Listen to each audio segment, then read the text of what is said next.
Testies, 1, 2. What's going on, guys? Michael Strange here, doing what we do, hanging out, and Friday night stream happening. So new rules, different stuff from the typical radio format. The whole point of this is to just talk to each other and kind of hang out outside of those constraints. And so that's why we came up with this idea for the Friday night thing, to kind of just hang out, talk about UFOs and just other weird stuff maybe in the news that comes to mind, some things maybe we missed, maybe revisit some ideas that we wanted to flesh out more from the shows or whatever. Just kind of kick it, hang out and talk to each other, because that right there specifically is what this has always been about, talking to people. And so, yeah, here we are doing the thing, hanging out, and everybody's welcome, by the way. So if you want to be part of the conversation at any point, pop on in here. You can reach us, of course, at Discord. That you're going to find troubledminds.org. Click the Discord link and, I put the stream on there, and there you go. Click the Discord link on top. It'll give you a direct invite. Or, of course, we are streaming on Twitter X, which is, it hasn't caught just yet, but it doesn't much matter because, time and pressure and all the stuff, your vibe, your tribe, all that stuff. It's totally fine, totally good. What's happening, folks? Hope you guys are well tonight. And that's what we're doing. We got Shane popping in here early. Thank you for being in here and volunteering. As soon as we started, he's like, I'm here for the weird. Let's get weird. Absolutely. So everybody is welcome. And we can kind of take it a lot of directions. There's, as always, there's tons of news, breaking news in the AI space, but I think we kind of beat that dead horse to a pulp at some point. So, maybe it's less interesting to you guys, more interesting to me. But anyway, it doesn't quite matter. The whole idea of this is to really get together and just talk about whatever kind of things we've been missing. So, yeah, let's do it. Let's do the thing. You guys are welcome to being on the joint. Shane, are you there? Test 1, 2. What's up, buddy?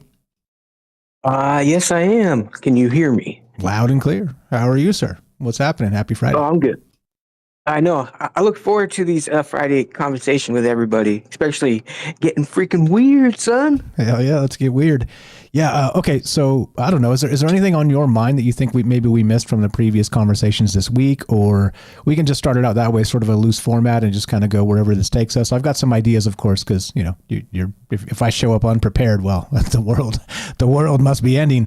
So I do have some things to get to, but I'd rather again go with what's on your guys' minds. So if you want to be part of it, pop on in here, come say hi, come hang out with Shane and myself and whoever else might want to jump in. But yeah, anything from some other shows that maybe we missed that you think we should have covered, or UFO stuff that maybe is on your mind that we haven't talked about recently, or get as granular as you like and consider all the possibilities. You take it away to get us started. Well, the one thing that I didn't know until you told me yesterday that I just like, oh, come on, man, is when the Orange Man said that there was like sanctified flights with the drones. Like, that irritates me because, like, really, like, I don't know. That just deflated me somewhat of an explanation, especially like, he was like, oh, they're not telling you the truth, and I will tell you, you know what I mean? And then he comes out with that, and it's like a big old whippy cushion. Yeah. Yeah, as usual, right? One of the most confounding things when you're talking about UFO disclosure is information coming from the government, because it's just been forever and forever contradictory and meandering and ridiculous. And, if you think me at my worst is bad, well, the government at their worst is, I tell you what, like next level bad. And we've been dealing with this forever. Again, Project Blue Book, go all the way back to the initial Roswell story and just how they've handled everything. They handle everything like this, flip-floppy. And it's like, oh, well, we'll tell you. And then they're like, oh, well, there's nothing to see. Everything was sanctioned. And it's like, okay, yeah, cool. Well, why didn't they tell us that then? So are they the morons or are you the morons? Yeah, I know. I'm with you. It does piss me off too. Go ahead. Yeah, well, they think we're stupid, obviously. You can just see how they handle it. And like you brought up Roswell, which is when they first printed the if I could be wrong, but when they first printed the newspaper article, it was like the Air Force captured UFO, and then like a day later or whatever, it's a weather balloon. It's like, oh, really? And then I guess they have the colonel, whoever it is in the picture, he's holding the that memo, and obviously they didn't realize technology years advance. Well, maybe they did. I don't know, but how they can zoom into it and clear it up, and it reads about, it's like a UFO. So Yeah, they definitely think we're stupid, but the lie's been going on for so long. It's like, how do you really come clean after like 80 years? That's what I've been thinking about lately too. It's like we want the disclosure, but then the approval rating for like the FBI, CIA, and the government's like the lowest it's ever been. But yet people yearn for disclosure from the government. And I don't get that. It's like you guys don't trust them, but yet you want them to confirm this, like when you already don't believe them. That's like hypocritical to me. I think it's bizarre. I don't know what's your take about that. Yeah, it is actually the big paradox. Why I've never really been a, quote, UFO activist. It's because, wait, so do we trust the government or don't we? And there's a lot of ways to look at that, but let's say just boil it down to UFOs. So do we trust the government or not about UFOs? And to me, that's an easy answer. Obviously not. And so why do we think that pressuring them to give us more information is ever going to amount to something? I mean, I could see kind of a long game where, you put enough pressure, you do enough FOIA requests, you do enough, this type of stuff, get somebody to say something they shouldn't say, and track down those leads. I can see that as a long game, the breadcrumb strategy from the outside. But even so, if you catch him dead to rights, let's say Roswell was real, let's say there were alien bodies, let's say all that stuff, just again, as a thought experiment. Let's say you catch him dead to rights as part of it. And well, then what? I mean, you think they're going to be like, you got us. No, they'll just make up another lie. I mean, it's like, come on, stop. That's why I've never kind of really been into that disclosure movement, the modern one especially, but any of these, because obviously if they wanted us to know the truth about what they know regarding this stuff, they would have told us. And guess what? They haven't. And guess what? They keep changing the story. Indeed. Yeah. Well, here we are. As you guys know, everybody's welcome tonight. We're here with Shane, the blind psychonaut, and just hanging out on Friday, doing what we do, non-linear, open-ended as these conversations go. But I do call this the UFO Zeitgeist to kind of bring it back to the bare bones and the roots of what this show's always been about, which is UFOs, right, in some capacity, and how that looks in the larger context of that conversation. So I am calling this the UFO Zeitgeist. That's exactly the point of this, is to kind of look at what each individual out there kind of knows or has a take on regarding the ideas, but also beyond that, maybe there's some information we don't know. Maybe there's some debunks that we should talk about. I mean, there's a lot here. There's a lot to really consider, because it's been basically a roller coaster of information from the beginning when you talk about UFOs, again, going back to 1947. And I know the story goes back quite a bit further than that, but everybody's welcome. If you want to pop in here, put your hand up on the Discord. We'll jump you in. But we're just talking about the actual idea tonight was nuts and bolts versus the woo. And it seems to be an actual fracturing a little bit in the UFO community recently. If you're paying any attention, like I barely pay attention because it's a lot about personalities and less about ideas, and that's really not my thing. As you guys know, I try and avoid that as much as possible because it's just Jerry Springer style drama. However, Jerry, yeah, exactly. Give us the Jerry, right? Jerry, bring us the UFOs, Jerry. But if I don't really care, because I do think in the sense of nuts and bolts. I don't know. What's your take on that, Shane? So nuts and bolts versus the woo. When you think about UFOs, you get the woo, right? The definition of the woo. Yeah, like way out there. I guess my definition would be like, "Damn, son, like, what are you talking about?" Yeah, exactly. Like way out there. Way out there, exactly. It's sort of paranormal, dimensional stuff, and nuts and bolts, of course, just refers to a actual physical craft that crashed, and you can kind of maybe reverse engineer, take apart and look at the pieces, and that. So, and how much does that spectrum change? How much of this matters? And well, that's the beginning. But what is your take on nuts and bolts versus the woo? And then, of course, as like I always say, nonlinear, open-ended, take it wherever you like. But that's the whole point of this conversation. So go right ahead. What do you got? We got MJ popping in here. I'll invite him in a sec. Go ahead. Well, those both, nuts and bolts and the woo. Well, obviously, woo is more of a mainstream, newer term in my mind.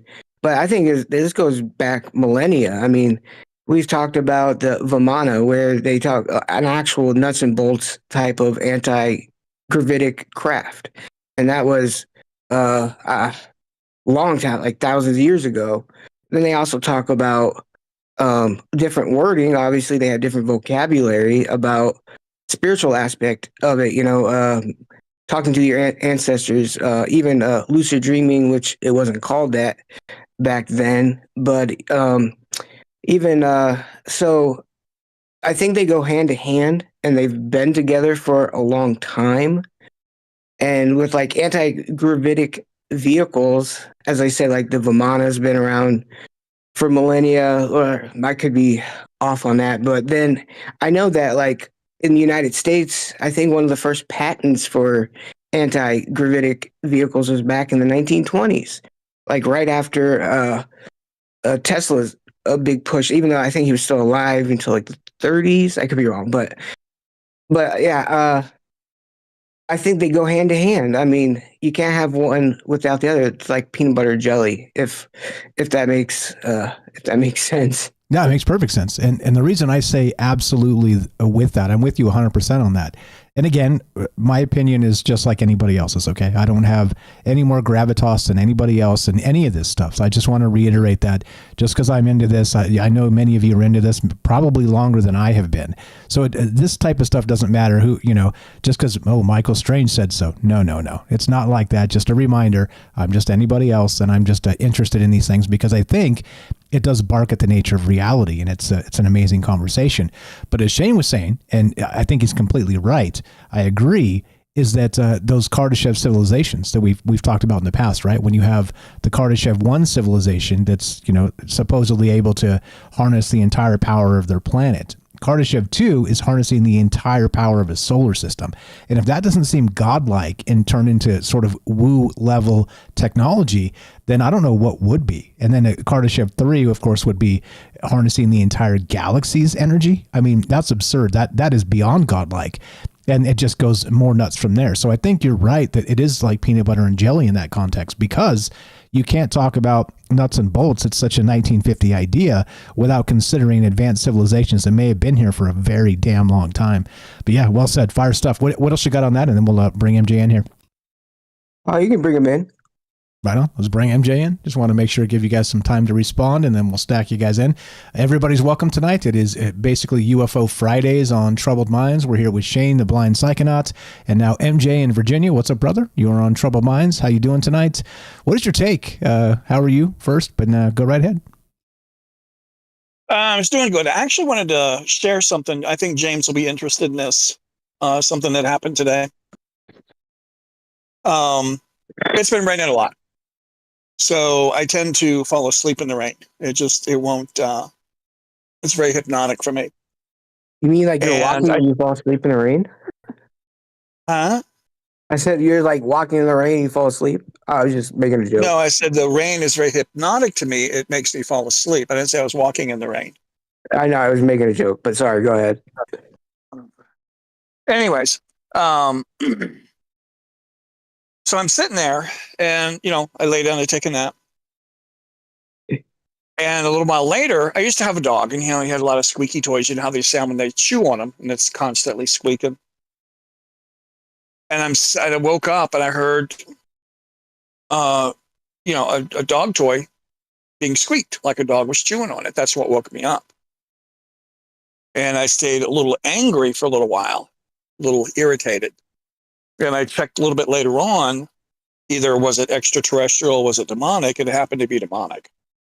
So I get this periodically. Okay. Can I ask you why do you associate it with demonic? Again, demonic thing. Oh, because usually that's how it starts out. Just it's little things, little scratch on the wall or a noise like someone's mumbling, this type of thing. The house I first lived in, away from home.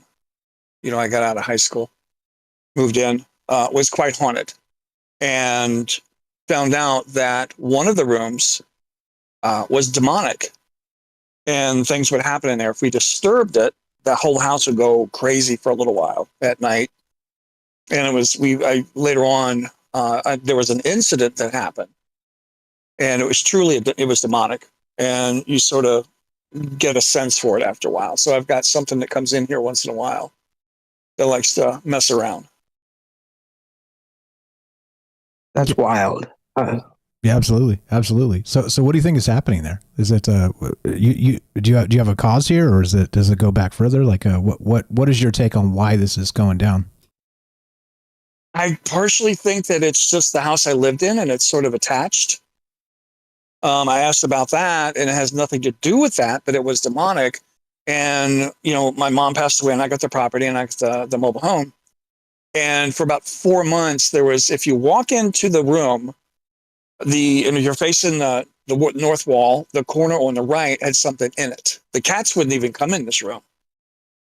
And I couldn't sleep in this room. I was very uncomfortable for a long time. So I just moved everything out of the house because it was just, it's kind of like you're in a house and you don't fit. Something's in there that won't let you fit into the house. It's not yours.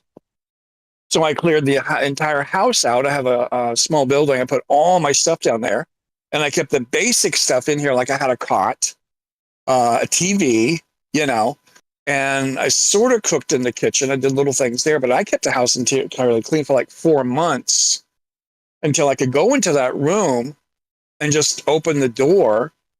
And when I did that, I left it open one day, and the cats finally went in and were laying on the carpet. It's like, oh, okay. And it took 4 months for whatever was in there to detach from everything, just to clean it out like there's nothing that lived here and there was nothing to attach to.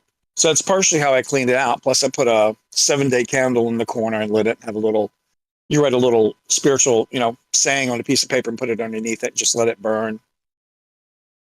And it's supposed to last for 7 days, but it burnt down in 3 days. So it was working overtime. But, and it cleared out finally. So periodically, whatever was in the corner, I was told it was Satan. And that's, it's interesting. So I'm dealing with the big guy. Okay, wait. And so let me ask you. You're told it was Satan. So are you like communing with this? Are you spirit boarding this? How are you communicating with this?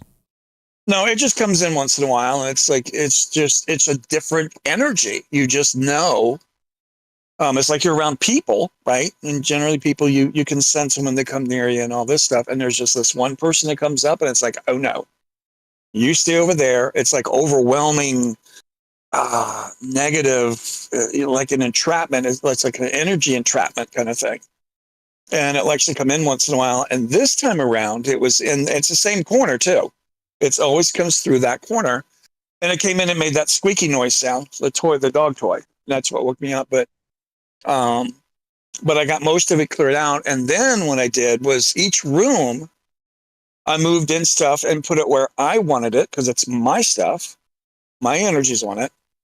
And ever since I did that, I sort of energized the room with the way I wanted stuff to be in there. So that sort of built up a barrier. So each room I've done that. And so it kind of stays that way. So when things go off kilter, maybe stuff needs to be moved, or it's just not kind of getting it, or, maybe I need to clean the house kind of thing. It tends to want to come back a little bit. So it's looking for an imbalance. And that's how it gets in, is through an imbalance. And I just finished last Wednesday and Thursday, I got severe food poisoning. And it took up until Wednesday afternoon for it to even settle out. So I was like down for almost 8 days with food poisoning. It finally subsided really quick like.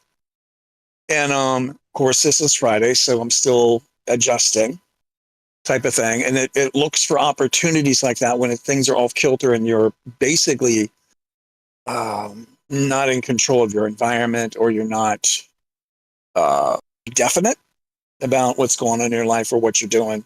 That's usually when it comes in. So yeah, that's the old idea that trauma, right? Any amount of trauma, even being ill or sort of just off kilter a little bit, is your psychic shield might be down in that capacity, and so it that's when this stuff can potentially come in. And so again, we're just kicking it tonight. Everybody's welcome if you want to pop in here. We're on X and of course Discord, just talking about, I'm calling this the UFO Zeitgeist, but as usual, these conversations go all over the place. Nuts and bolts versus the woo. And so MJ opted for the woo. And do you think, let's get a little weird, do you think any of that has anything to do with sort of the UFO activity that you've experienced in your life, or do you think these things are completely separate? No, it's completely separate. This is not UFO. UFO is different. There's no, There's no emotions. There's no. It's hard to put because it's not vacant of emotions, but it's cleansed. It's like there's a little bit of emotions, but it's really super cleansed in a sense. So it's more science, more as a matter of fact kind of thing. But there's no. It's not relatable because it's not us. A demon is relatable because it is us. So a demon would be more human. UFO extraterrestrials are not human. They're humanoid, but they're not human. So the relationship, to be able to relate to that, you can't find it. It's hard to find. With a demon, you can. That's almost, it's more relatable because it's more here. The whole UFO or alien thing is, it's way off, someplace they come in, and it's not an energy that we're completely familiar with. And I think that's what, throws some people. Once you get around that enough, you understand the energy of it. So you're able to communicate or feel things. But it's just not it's not a cold feeling, but it's hard to explain. Okay. Emotionally, you're more business emotions. And it's even at that point, it's small business emotions. It's just business is what it is. And I think that's some people have a hard time with if they're not, you talk about like President Trump and all the things he's doing. He's in business and it gets brutal. It can be very brutal and very honest. And when you deal with the UFOs or extraterrestrials, it's the same thing. But they try to feed in this our culture into our minds, or our emotions into our minds, because that's how we relate to things. So they have copied that and then throw it back in your face about it. So you think they're like us, and they're not. They're just looping your emotions back into you. Is what they do. Yeah, back to the loose stuff and the draining energy and souls and all the rest of that. Which I don't know if you caught that last show. We were talking about selling souls. It was pretty wild, fire stuff. Everybody's welcome. Jump on in here. We're on X and we're on Discord, just talking about wild stuff.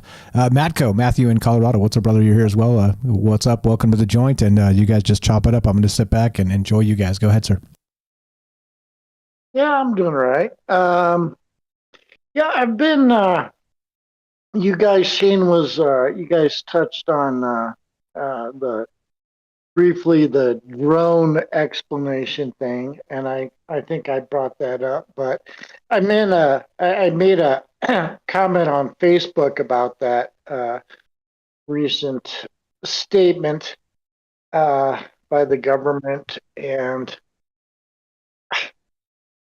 what I said was, okay, so Biden and the officials, 6 weeks ago or 2 months ago, whatever, came out and said the regular recreation drones, their helicopters, their airplanes, their stars and planets and satellites. And so it's just everything normal and nothing unusual, and y'all are seeing things. And then they came out and they said something different. And they were like, no, they were a different kind of thing. Maybe these commercial drone type things, but not recreational. And it's all FAA approved. And they're doing research. And my first comment is, okay, so you're telling me that the government just lied 6 weeks ago. They flat out lied. Trump said, oh, they know what's going on and they're not telling you. Okay, so you're just saying the government lies. They just lied. And now you're telling a story and this is the truth. And now you're not lying, right? This is the truth. Fool me twice, shame on you, and fool me once and shame on me. No, I wasn't fooled the first time. You're not fooling me this time. You didn't do it right.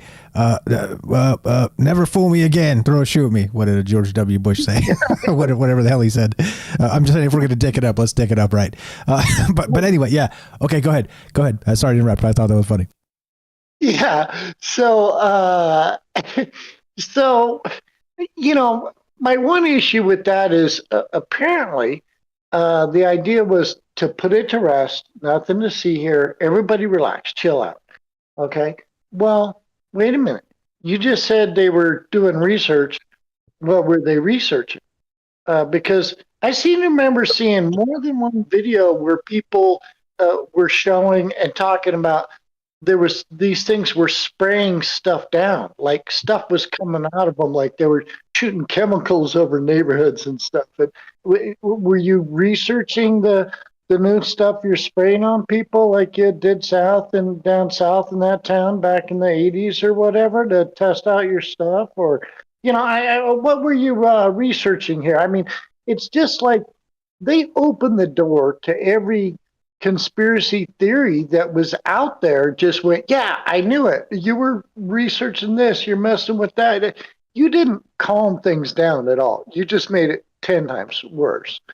And if you're researching stuff and clearly you don't want to tell us what you're researching, um, now I'm even more scared, or nervous or concerned, or you know what I mean? It's it made no sense to me. Yeah. Once again, this story that way, the other story this way, and then new administration, new story. It's predictable. It's even predictable. It's pretty horrific. Which is the point of these conversations. It's like, hey, look, just because you think a new whatever just happened doesn't mean we're going to get actual transparency, which is the whole point. Did anybody? I haven't been following it as close because obviously I have a day job. I'm working my guts out here trying to keep up with everything, up to my neck in AI news and everything else. But did anybody see if they actually released the JFK files? Did those come out? I haven't No. seen it out yet.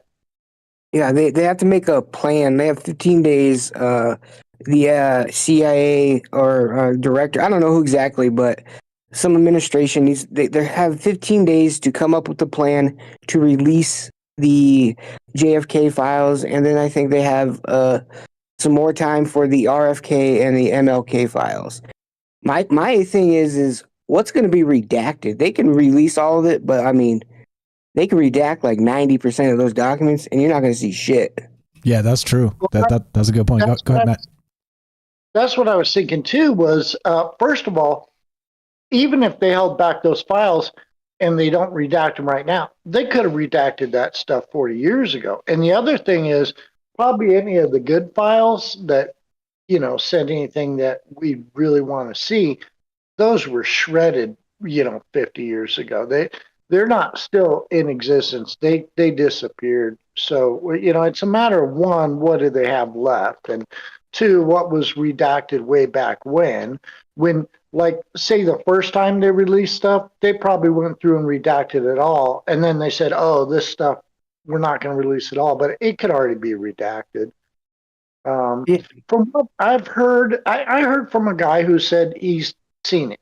A while ago, he was able to see it, and what he said was, it's nothing too earth shattering, but the main thing was, for JFK, it wasn't a lone gunman, and he said the one thing that's is kind of obvious is, and that pretty much states it, is the CIA covered up what they knew and didn't tell the whole truth and story. And so now we've got basically a CIA cover up that the CIA covered up. So yeah. Well, the biggest thing is like with the Sabruder film, it shows when JFK gets hit, his head snaps back, and with kinetic energy and physics alone, if you get shot by a high velocity bullet, especially with your head on a small pivot point of your neck, your head and brain matter is not going to be splattered back where you got shot. That's physically impossible. His head would have jolted forward. So with his brain matter. So like to that alone is like he might have gotten shot in the back of the head, but the first shot definitely didn't shoot him in the back of the head. Well, and there is that weird part where people have said, and I've watched it, and it is a little suspicious. The protection guy or whatever in the front passenger seat, like right before the shot, like turns around and his arm comes back. It totally looks like he turns around and shoots him point blank.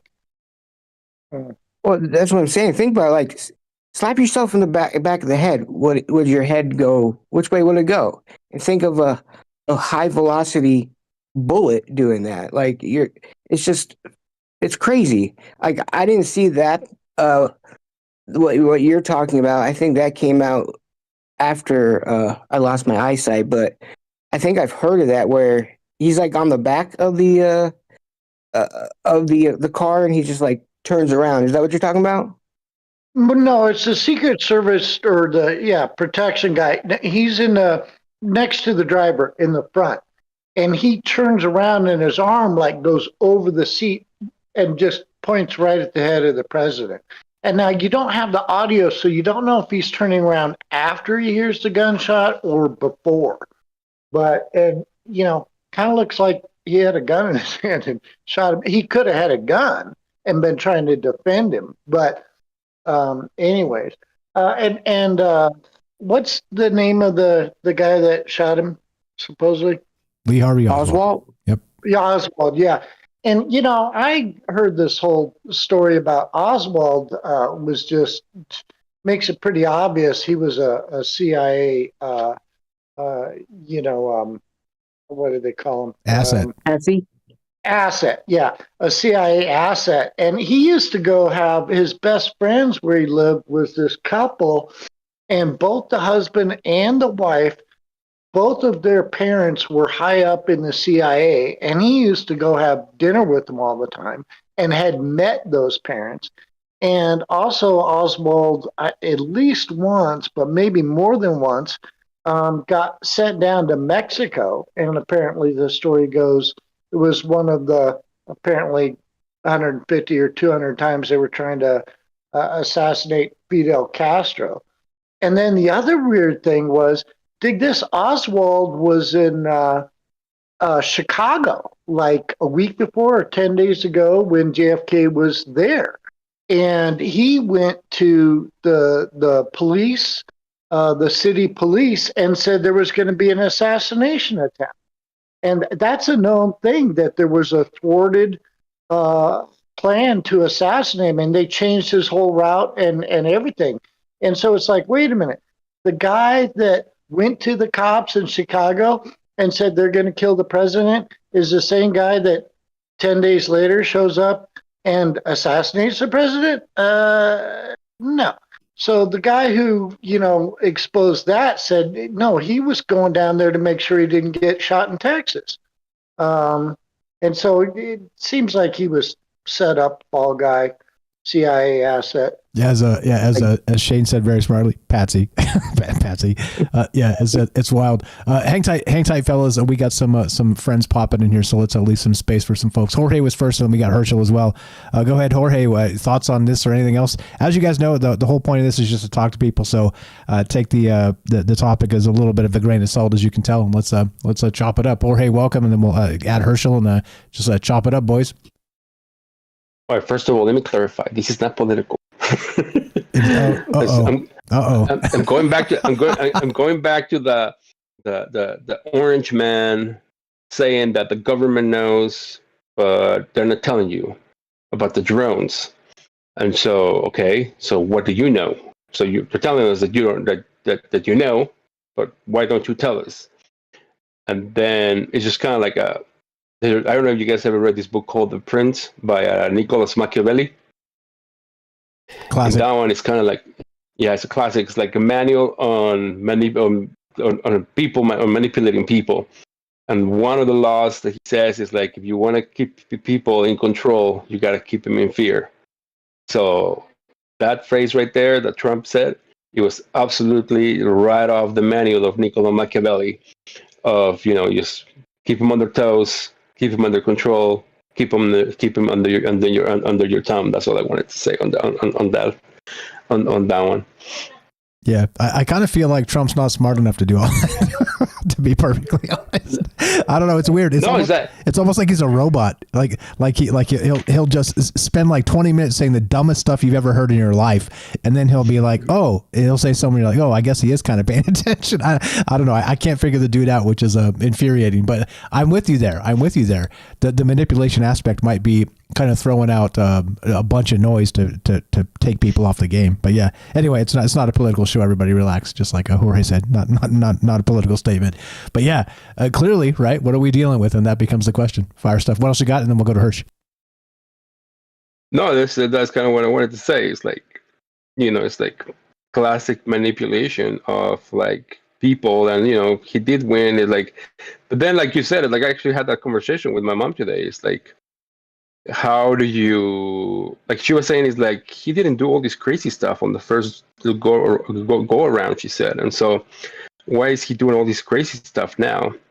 Then I told her, it's like, well, maybe because now like the one that's calling all the shot is not Trump, but it's like probably Elon Musk, who seems to have a South African agenda of like all these stuff that they want to do, but they have never been able to do, and now they have the money to do it. And so I don't know, it's crazy stuff.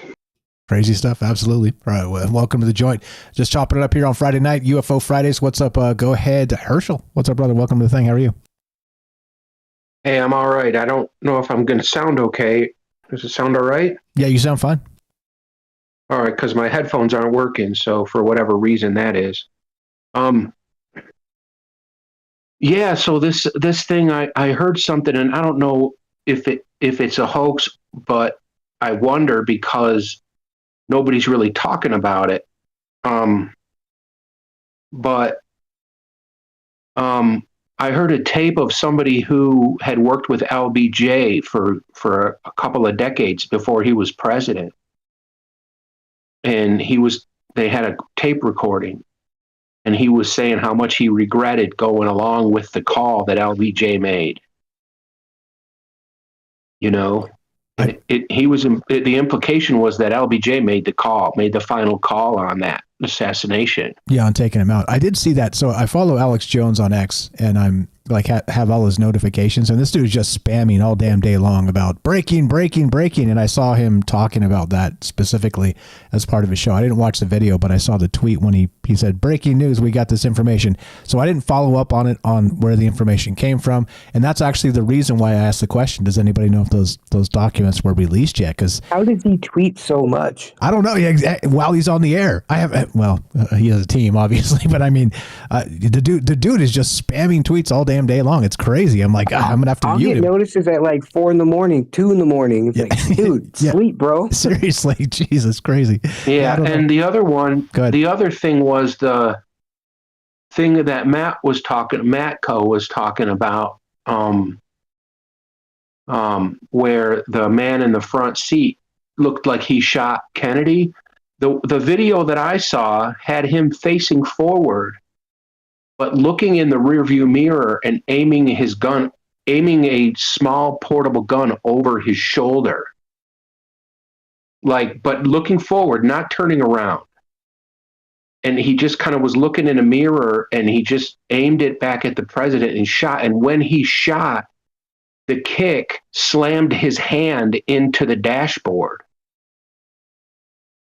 So I don't know if that's real either. You know what I mean? It's hard to know what's real at that distance. But if there's a record of a Secret Service agent having a hand injury as a result of that, and it was his left hand, that would be something. But I really don't, I don't know. This is so obscured. And I think that this whole thing of saying that they're going to release these tapes, they're going to release all of the files, I don't know how much of that we're going to see. Like, I don't, I agree with that. Like, I agree that we're not going to, they're not going to show us everything. We're not going to get to know everything. Per usual, right? It becomes the problematic part of dealing with the government. They're like, oh yeah, we'll give you all the things. And then they like, drop the crumbs on the ground. You're like, bro, where's all the things? Yeah. This is what we're always dealing with. It's ridiculous. Let me clarify here. First of all, when I'm talking about what I saw the guy in the front do, man, that's got to be 17 years ago I saw that. So my memory's not too good. And yeah, Sure. I don't remember, now that you say it, it seems more like you're saying. I don't remember the guy actually turning his body around. I remember seeing his hand come back, his left hand come back with the gun in it. You could see the gun. Yeah. And that makes sense the way his head goes back and what's her name? Close range. She had to pick the brains up off the back trunk. You know, I mean, there's no way you get brains back there if he's shot in the back of the head. That's not going to happen at all. Yeah, that's what I said. Physically impossible. Yeah, It just seemed like they were all in on it, including her. That's what that's what it looked like. It looked like they all kind of knew it was going to go down, but there's just no. I mean, there could be several doctored videos too. Like, there's just no way to know with these people because they're just dishonest from the get go. They're just not honest people. So there's just what happened to the body, and it went to the hospital, and they wouldn't let the guy do the autopsy. Bob Kirshner. Bob Kirshner was the original. Did the original autopsy, and then when he went back to double back after they had the second coroner do the autopsy, he went back and they had Kennedy's brain in a jar, and they say he said that's not the president's brain, because when I did my autopsy, I noted in my report that his brain had been liquefied. Right. So that whatever brain that you have there, that's not the president. Yeah, Bob Kirshner has that problem of not being able. He was a very forensic person. He was a Cook County coroner for years in Chicago for years after that, and there were several situations where he contradicted different reports because they just weren't telling. He just had that problem of not being able to lie for this. He just had that affectation of being an honest guy, and there were several reports in Cook County where there were various violations by the state, and his report as a coroner would contradict what the official story was. There's several of them. Right. Well, that pretty much tells you if they had to bring in another coroner and they were messing with the body and they were messing with the brain, that they were totally altering things after the fact. Well, if it went down exactly how they say it went down, why would they do that? They wouldn't have to do that. Exactly. There's also going on. Oh, sorry. Go ahead, Michael. No, you, Shane. Go ahead. And we got to get Robert in here too. Hang tight, Robert. We'll get to you in just a second. Go ahead, Shane. I got a comment too. We'll bring Robert in. Going on what you guys were saying about the passenger, I think it was the 60th anniversary that just happened. That I could be wrong. I think one of the producers was Jay Weebner. I could say his name wrong, but I think he helped produced a JFK documentary where I remember listening to a podcast. I could be totally wrong about him being the producer, but in that documentary, they ran the Zapruder film through like 4K resolution cleanup type technology. And I do remember listening to a podcast where they were talking about that one of explosive new things they found was the passenger looked like he had a gun, like what you guys were talking about. I do remember that was, when was last year, 2022, something like that. But also the Zapruder film, supposedly there's several clips, frames that are missing, like the CIA or the whoever did the investigation removed several frames from the Zapruder film that's never been actually released. That makes me wonder what's in that they're not, why do they remove those clips? Yeah, there's a lot of theories with that one. I think I told you guys a story. I was in a conference in Vegas with some folks out here, and I sat in a whole presentation by Mike Barra from Ancient Aliens, and he was kind of making the case that they shot Kennedy because he was going to disclose UFOs. There's like a whole thread there. So I don't know. Like I said, I bring that up just because there's a lot of wild theories regarding it, but also regarding missing frames, as you said there, Shane. I want to also point out that JFK's brain eventually went missing. You guys remember that detail, right? So after his assassination in 1963, an autopsy was performed during which his brain was removed and preserved.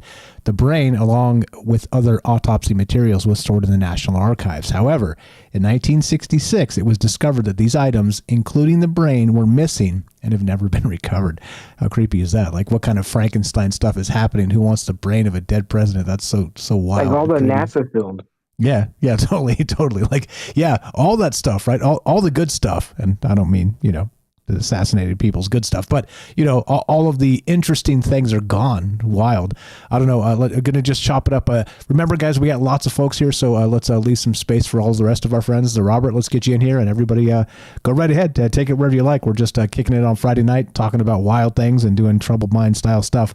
Hope you guys are all well, and a non-radio format, just a long-form conversation with friends, and that's that, and everybody is welcome. Robert, just unmute yourself, and you are on Troubled Minds with let's call them out. We got Shane is here, Matthew in Colorado, we got Herschel, we got MJ in Virginia, Jorge, and Robert in Virginia. What's up, brother? Welcome to the joint. Hello. Good evening. One thing on the Kennedy assassination, Vice President's car was surrounded, by Secret Service agents riding on the running boards. The supervisor of the Secret Service, there was a number of Secret Service agents that were preparing to get on the running boards of the Kennedy car, and the supervisor of their boss, the supervisor, waved them away off the running boards. Okay, there's so much details in what the Secret Service did throughout that whole business, including not putting the bubble on the car, that just smells like a setup. Right? They knew this was going to go down. And then there's Oswald being brought in, and he's yelling out, "I'm a patsy, I'm a patsy," and I actually believe that. But moving ahead to, let's say, the Robert Kennedy, right? Here's a Sirhan Sirhan to this day insists that he doesn't remember doing what he was accused of. All right, and the autopsy, which was done by that famous coroner out there in Los Angeles, I can't remember his name, that said the fatal bullet was behind the ear, and the only way that and there was no way that Sirhan Sirhan could have shot him behind the ear because he was in front of him, right? And that the nozzle of the gun had to be within a half an inch of that wound. In other words, it was a close shot. And the guy that was who was supposed to be his bodyguard is pretty much suspected of being the real killer, that he was a hired killer. And shortly after that, he got out of the country and moved down to, I think it was Costa Rica or something. And he just died a few years ago. But there's no question. There's no way. You can have a magic bullet, when it comes to JFK all you want to. But there's no magic bullet involved with Robert F. Kennedy. There's no way that, that busboy or whatever he was could have shot him behind the ear. Yeah, it brings to mind a lot of that stuff that Sirhan with MK Ultra and whatnot. Like that's one of the main theories there, is that they were manipulating people to be assassins, political assassins, of course. Go ahead, whoever was about to talk. Sorry, just cutting in, saying hi. What's up? I was going to say, I heard the exact story and the same thing, and it was the bodyguard behind him. And the other thing, just a tidbit, was I think it was a week after he had just won the primary. The California. Right. He just won the California primary. But the thing is, if you look at that famous picture of Robert Kennedy laying on the pantry floor, all right, if you look above his right shoulder, you'll see a clip-on tie. That clip-on tie belonged to that bodyguard. And when the shot, Kennedy swirled around and grabbed that security guard, trying to grab that security guard, and as he's losing strength, he pulled that security guard's tie off. That was the security guard's tie. It's like he knew who actually shot him in the back of the head.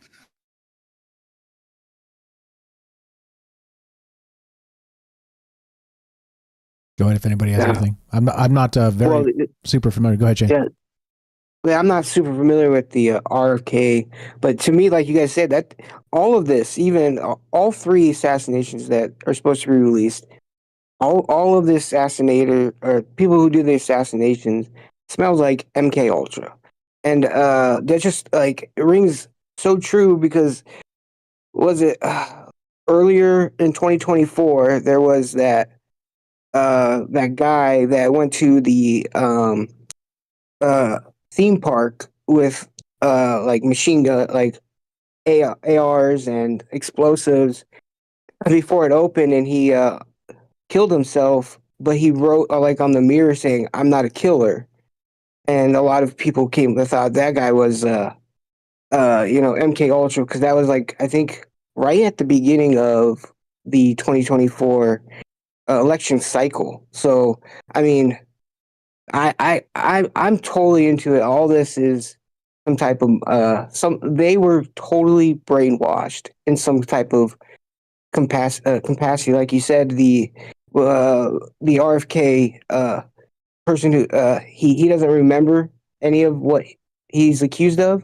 Like you would think you would remember something of that. I would think so, but I don't know. Like obviously I've never assassinated somebody. To this day, he says I have no memory of any of it.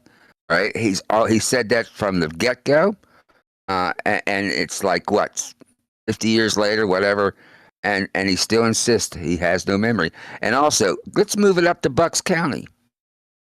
Here's this young fella walking around. All right, everybody notices his suspicious behavior, but then he gets on this low roof. Right? Everybody sees him. All right. Seems. Let me give you a little theory I have.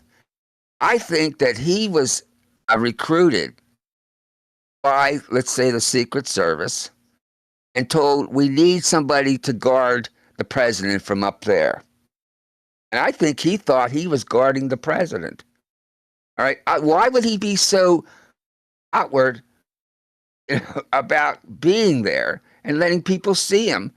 If he thought that he was doing anything that would call that he wasn't supposed to do. That's another weird one. You guys heard of the? I guess there was a audio expert for the Butler thing that broke down the gunshots, and because like there's a part where it's like real rapid, like 5 shots, which a lot of experts say like that's nearly impossible to like do that fast. It's like insane fast, and it has a different like reverberation sound to like the first set, and then the second set, and then the third set, which tells like different distances. So I again, and supposedly they got the dude doesn't have any footprint on the internet, and he's like 20. Like really, who 20-year-old these days? Come on. And then where's the TikTok account? Where's the TikTok account? Right, and then like I guess they got rid of his body. They got rid of his body real quick. Oh yeah, it's all just weird. Like his house was supposedly scrubbed with, and like no forks or anything. And then I guess I don't know how true this is, but they got like his mobile data, like his advertisement data, which shows like he was like a couple buildings away from like one of the FBI centers in Washington. Like, what are you doing over there? Like, that signal that they showed that he was in some kind of communication, and they used the cell tower or whatever with somebody outside the FBI building. Yeah, I know what you're talking about.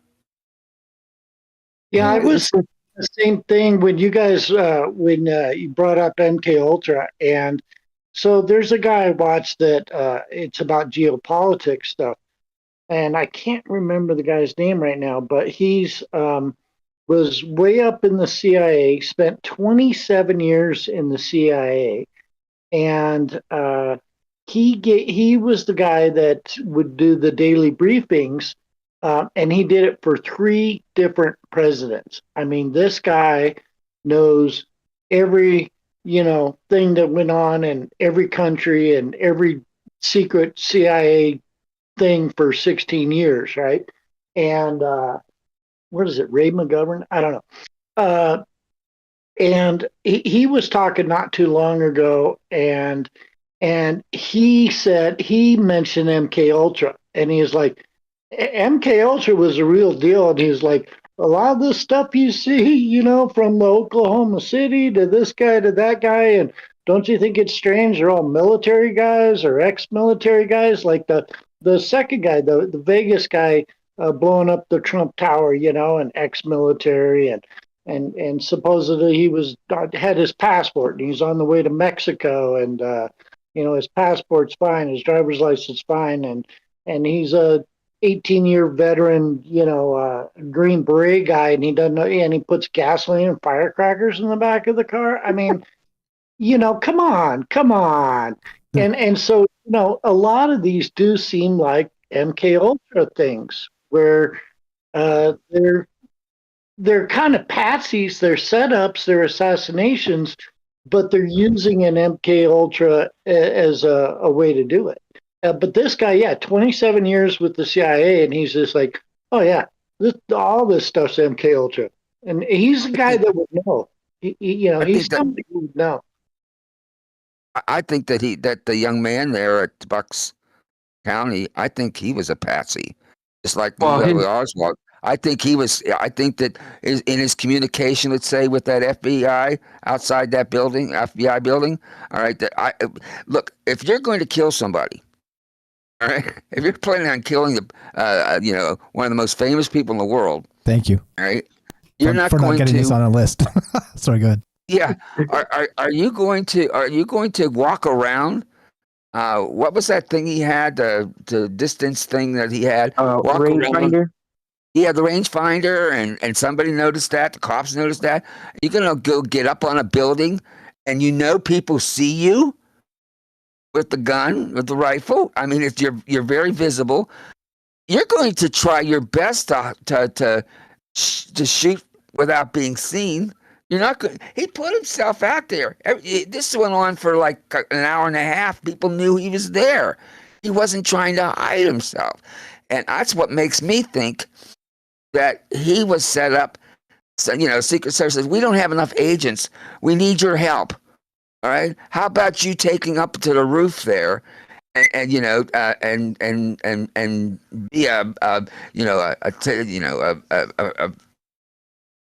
an agent for a day. All right. Honorary agent. And protect the president from that roof. Well, of course, when he got killed, all right. It wasn't the crime people that came in and washed off that roof. It was the FBI. All right, they washed off the blood and stuff on the roof. His body, I don't even think they talked to his parents. I don't know. His body was immediately removed and cremated. Yeah, that's a true thing. Yeah, that has all the ingredients of a patsy. Both of his parents were behavioral scientists who had government procurements and grants in the past. That's another thing about it. The other thing about it was that where he was on the roof could be seen by the people inside the building through a window behind him. where he was completely and 100% visible by them through that window. Yeah, but if you were up on that roof and you knew that all kinds of people were pointing a finger at you and yelling at the cops you were up there, wouldn't you decide to change your mind? Right. Well, like I said, both of his parents were behavioral scientists who had done government contracting in the past. I mean, it's just kind of obvious. Like, and we didn't get any like press conferences at all. Like nothing. Boom. It was like it happened. Yeah, it all died. Yeah. Well, and then he was flying.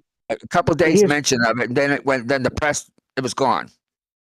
And he was also flying drones before, which is real bizarre because the Secret Service, like days before they have a big event like what they had anywhere, they set up a perimeter like we all know, but they also have like jammers where you can't have certain technology, you can't have internet, you can't fly drones because the drones won't fly.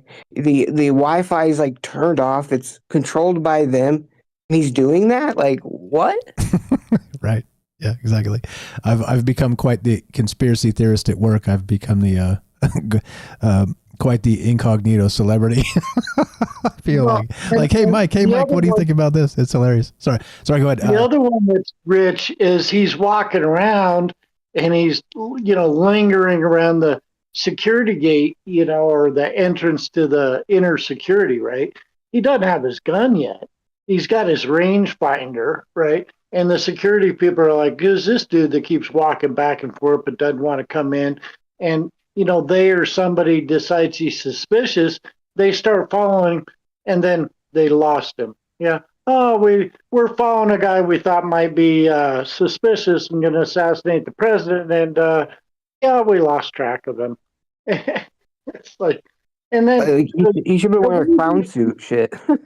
The way they didn't have any, communications, between the different, the sheriffs and the security guys to where Secret Service to where the one hand didn't know what the hand was doing, and the sheriffs are calling in, and then the worst footage that I don't know if this makes the case of it being a setup or not, but they have that video of the sniper guy, and I don't think it was the one that took the shot, but he's on that A-frame kind of roof, and he's laid down, and he's got his spotter buddy with him, and who's looking through the binoculars.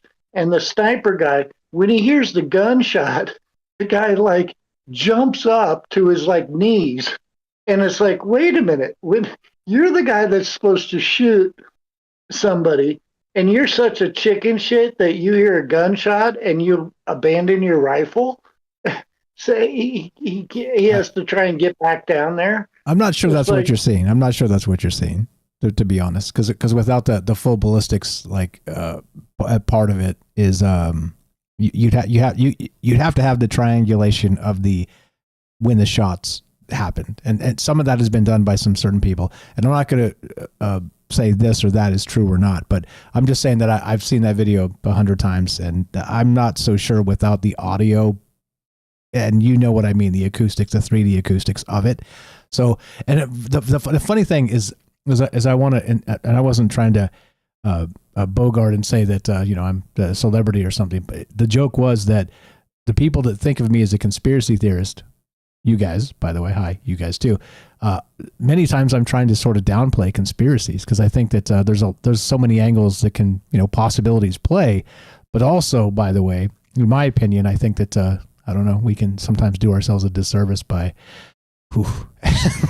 a lot of things. Well, with so many unanswered questions fuels these conspiracy theories, like that's like why that's why we have so many questions. And one thing biggest thing is curious, and I know, Michael, you're all into the AI and tech like that. What kind of technology can be on a phone that's encrypted that our own government can't crack? Like with this kid, they can't crack his phone. Like these are supposed to be like the best tech guys on the planet. Yeah. And this 20-year-old dude found something off of TikTok he downloaded or something, and they can't crack it. Yeah. So not only that, you're completely right about that. Is like make it make sense. So we had that the Bitcoin bit. Remember when they had like the government being extorted for like $4 million in Bitcoin by some hackers, and then they paid it to get their stuff back, but then they were able to recall the Bitcoin.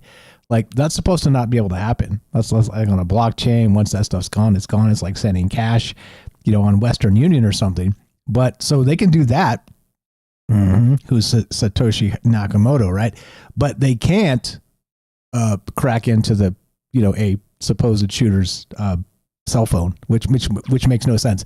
And which one was it? I can't remember which one it was, but recently, in recent memory, in the last 5 years, that there was a shooter that they couldn't crack into their phone in the government, but then they just gave it off to some third party and paid him, some few $1,000, and then some third party did it for him or something. I mean, some 13-year-old kid. Yeah, exactly. At a garage somewhere. Like, make it make sense. Like, so which is it, right? Like, do we have the most like technological government around that can crack into these things in the most encrypted levels, the highest levels of encryption, or don't we? And you can't pick and choose which is which, right? Like I said, if you're paying attention, make it make sense, because none of it makes any sense. So there's the conspiracy theory in me coming up. And everybody's welcome tonight. We're just kind of kicking it, talking with friends here about wild ideas. And the whole point of this Friday nights is to again decouple from the radio format. I cut you guys off a lot with the music and stuff, and all that stuff with the commercials and stuff. So instead, we're going to just do this on Fridays and just talk to people. So everybody's welcome if you want to pop in here. We're also on not just Discord, we're on X, and just chopping it up. We're streaming in all the places we usually do. But I'm going to shut my mouth. If anybody has anything to add or anybody wants to jump in here. Oh, I'm going to point this out real quick too. Shout out Daryl in the chat, who's very familiar with this. She said that RFK Jr. actually doesn't even believe it was Sirhan that shot his father, and he's even visited him in prison. So yeah, he doesn't believe it, and he wants them paroled. Yeah, weird, right? Like there's a lot of weirdness with all this. Like I said, make it make sense, and a lot of narratives. There's some weirdness. Spinning. How come so many of his family spies him? I think that's overblown in the media, because there's a bunch of his family that also adores him. So I think it's, I don't know, as usual, right? I think it's probably mass media manipulation, in my opinion, because I've heard that the contrary, that the vast majority of his family supports him. But they kind of, for political reasons, obviously they fluff up the ones who are opposed for whatever. Are you guys talking about Junior? Yeah, Junior. Yep. Yeah, it's like they were trying to say is like his wife and him were like fighting. It's like, come on now, he's gonna possibly be in the White House. Are you gonna tell your husband like, nah, you can't do that type of work? Like, I don't believe that. Or whatever, like make it a thing in your confirmation hearing. I don't know. Like again, he's also fessed up. He doesn't even try to hide it. He confesses up that he hasn't been the most moral and church going and whatever type of individual that they think he should be. That he's been a bad boy, and he's had some problems with drugs and that sort of thing. And now they're making a big deal about him at the hearing, putting zip or whatever that's called. That's kind of like a high nicotine thing. I don't know the name of it. I can't remember it, but maybe somebody else does. And he was taking that, putting that in his mouth throughout the hearing, and it's supposed to give you some kind of boost or something. It's like a little patch. Yeah, what's it called? Shit, I don't know. Like a nicotine patch, maybe. Well, it's not a patch. Yeah. It's something. It's like some kind of. It's in a little tin. Yeah, it's like a lot of them are like these little bags, like these little. Yeah, I think like it begins with a Z. It begins with a Z. It's like 4 letters. I have no idea. A lot of kids take them. What? What are we talking about? Well, the thing the spit, like when people do like the tobacco in the lip, they have the little pouches that are like made of the like cheesecloth type stuff. It's like that, but it's these little pouches you put under your lip, and you can have nicotine or tobacco or shit, whatever you want. Well, the thing I always, when people bring up the heroin, I'm like, okay, So you do understand his uncle was president of the United States and got assassinated, and then his dad got assassinated, and he was a young man. Uh, I can see turning to drugs and alcohol at that point, and and the fact that he, pulled himself out of it and got clean and became a lawyer and worked for decades going after environment, chemical companies polluting the environment and harming people and class action lawsuits, and then went after pharmaceutical companies. And he was really successful as a lawyer and did a lot of cases, and they were all like health related. And so he's kind of qualified for that position. He knows his stuff. He totally just a second. It's Zyn, ZYN. It's a Z. What he was putting in his mouth. It's called Zyn. It's a nicotine pouch. Okay, I'm sorry. I didn't mean to. I didn't mean to interrupt, but I just want to get that out there. But yeah, and he eats 100% organic food. He has his own garden. He works out an hour a day. I mean, the guy's the picture of health, and he sincerely wants America to be healthy again. And I think he's a great guy for the job. And Well, look, when the hearing was over and he got up to leave, there was a standing ovation all over the. That doesn't happen in Congress. No, like jeering usually happens. The thing too, I want to point out and recognize that I'm not in a bag for anybody here, and all politicians creep me out. And he's still a Kennedy. Not to put some fire or water on the fire, but I'm just saying, like, they all creep me out, to be perfectly honest. And so I don't know. There's a lot of noise out there, and a lot of it makes my tinfoil tingle. Everybody's welcome if you want to be part of the conversation. One thing that was missed in the Kennedy assassination, the JFK assassination, a couple of years ago, one of the Secret Service agents that was there came out after all these years and said that he found the magic bullet in the back seat, and he's the one that picked it up and put it on Governor Connolly's stretcher. Wait, RFK Jr.? No, JFK. Remember the magic bullet theory? Yeah. That pristine bullet? Yeah, so who picked up the bullet? The agent said he actually found that bullet in the back seat. Oh, I see. And then carried it carried it into the hospital, whatever the name, I can't remember. But he put it on Connolly's stretcher where they found it. And that's the bullet they claimed went through Kennedy and then through Connolly. And well, did you guys ever see there's a picture of these two agents or policemen, like right at the area the car would have been driving by when it was shot, and there's a bullet laying up against the curb, and I think it might even had a chalk line circle drawn around it. But there's these two cops there, and they found like a shell casing or a bullet, right there where the car drove by. That's not from like the grassy knoll, right? Why is there a bullet down there? I've heard of the magic bullet, but I don't know what. Maybe, I don't know. But isn't there a Mandela effect about the car of the assassination? Because I remember back in like middle school or high school when I was learning about it, there was Kennedy and his wife, and then the driver and the passenger. And I guess there's like a Mandela effect. There's another row of seats now where like the governor and his wife are sitting facing the Kennedys. Have you guys heard this? Yeah, well, I've heard that there's different people recall how many seats were in the car and how many people were in the car. But I think you've got the two couples, the driver, and then the other guy. I think there's 6 people total in the car. Yeah, I just remember the Kennedys and the driver and passenger. I do not remember going back, like with my memory, looking in my mind's eye. I don't remember 2 more people. I only remember 4 people in the car. But memories are our memories are shitty the older we get. So Well, the film shows who's in the car. There's Kennedy and Jacqueline, and then in front of him and in the front seats are Connolly and his wife and the driver. well, yeah, I don't know how much you've looked into the Mandela effect. Oh, I know that's right. So, like, I don't know what to believe about it. They say it changes like videos and evidence, but a lot of the Mandela effect is usually like food stuff or like pop culture, most of it, which I always find weird.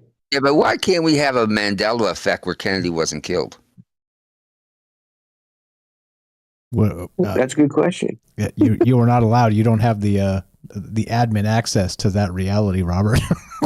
You're not allowed. You don't work at CERN. Or whatever. Yeah. I mean, I don't know. It's weird. It is a weird thing. Back to UFOs for a second. Does anybody actually think? So I talked about Mike Barra and that talk I was in here in Vegas at a UFO conference. Does anybody think that JFK was assassinated because he was about to disclose UFOs? Anybody buying that, or is I that don't. Just a narrative, right? I don't. I think it's a collective of things, to be honest. Yeah, I don't buy the UFO thing, and I'm going to go with collective too, because here's what I've heard recently. It was about a couple of weeks after that refined uranium went missing. I can't remember the state that they knew and were tracking, and JFK was on it, that went to Israel, and that's what they built their first nuke with. And he was apparently going to bust Israel on that and blow a lid on that. And then another one I know about is he had just had the Treasury Department print $5 silver certificates that were backed, by silver in their Treasury Department, not Federal Reserve notes. And they had printed a whole ton of them. I don't know how many millions of dollars, and they were loaded up on a train in Florida, ready to be sent to banks around the country. Days simultaneous with him being assassinated, and they never made it. And I own one of those. They're kind of cool collector's items. So I've got one of those $5 bills. But he was basically going to take on the Federal Reserve and try and get us honest money again. And so, when you're messing with Israel and you're messing with the Federal Reserve, and he was making a lot of waves. There was a lot of people, I think, that had reasons to not want him around. And John Foster Dulles, who was the head of the CIA that he fired right over the Bay of Pigs. Right, these we had our warmongers back then too. All right, and they wanted to go into Cuba. They wanted to do all these nasty things, including bombing. Florida civilians, to blame it on. I think it was Operation Mongoose. All right. Well, Project Northwood. Okay, Northwood, and blame it on Cuba. And Kennedy kicked him out of the office. These are things that they wanted to do. That he was a peacemaker, and they wanted him out of the way. But it's interesting that John Foster Dulles was basically the head of the Warren Commission investigating the what happened to John F. Kennedy, the man he fired from the CIA. He pretty much took charge of it. And that put him in a position to cover a lot of stuff up. Well, yeah, like what Michael, you're asking about the UFOs. I think because he said that he wanted to basically destroy the FBI, the CIA, those type of agencies. 1,000 pieces. Put them in. What? 1,000 pieces. Yep, Wanted to blow them, shatter them into 1,000 pieces. And I think that falls, like, if you get rid of those agencies, I think a lot of the things they've been hiding also come uncovered.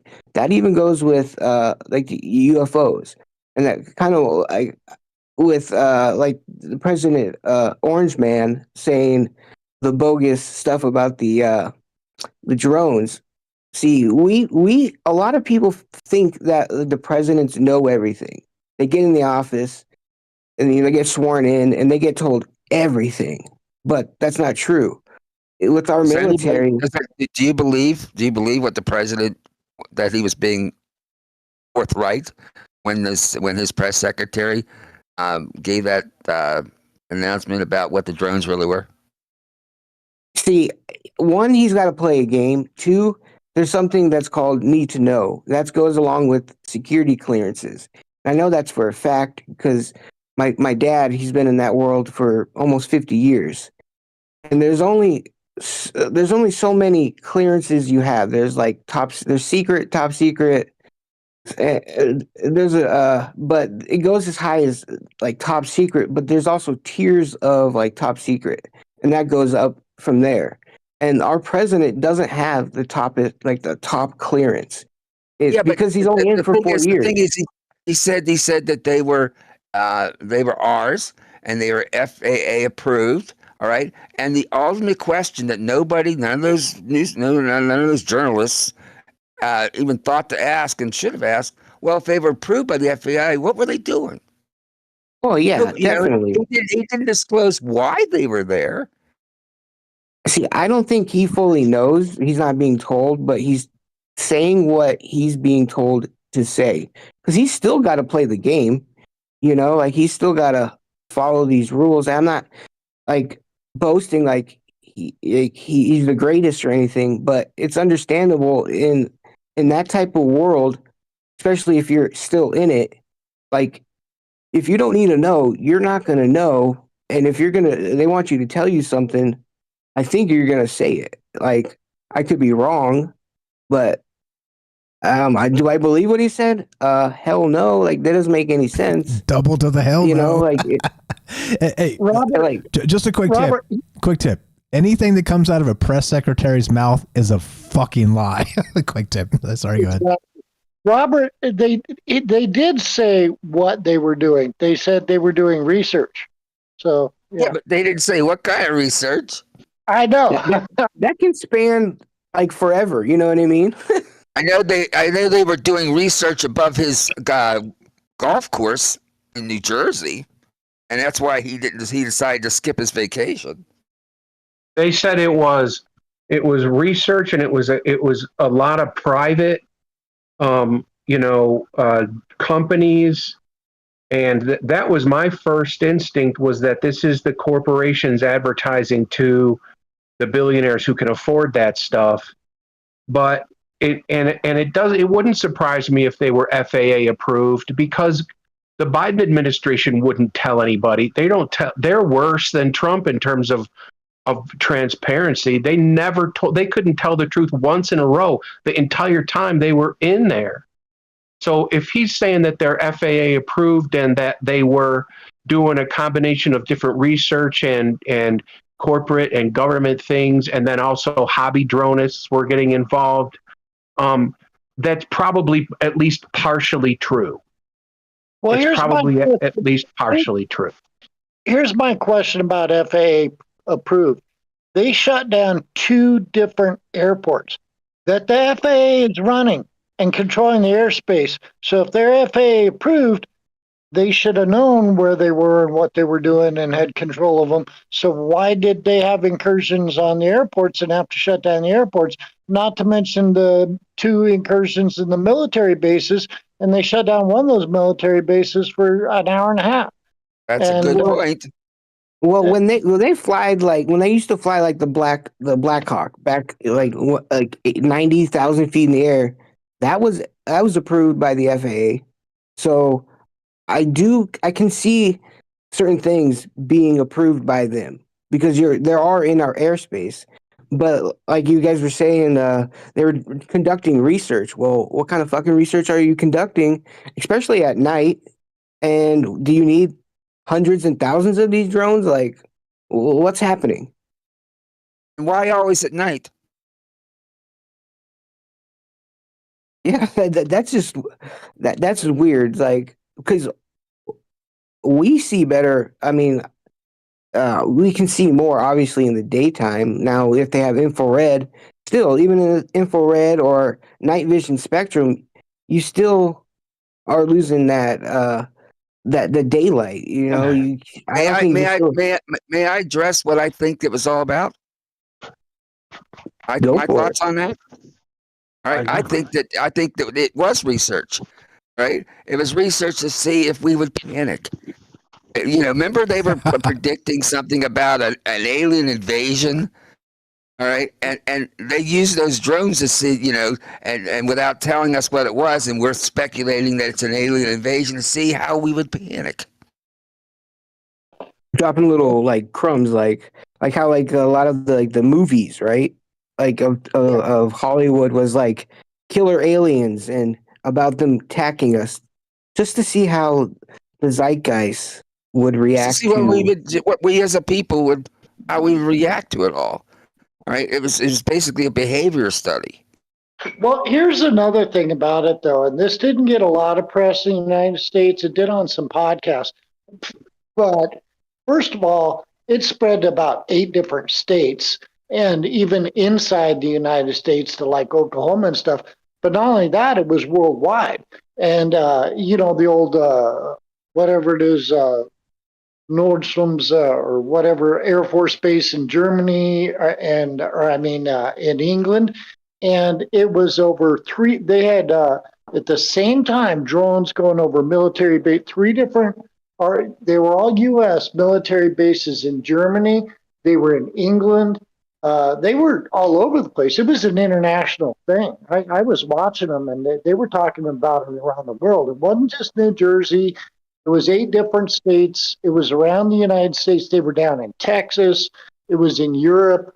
So if it's like, you know, research by some private company or whatever, they were doing it all over the world. That's a pretty big project, whatever they were up to.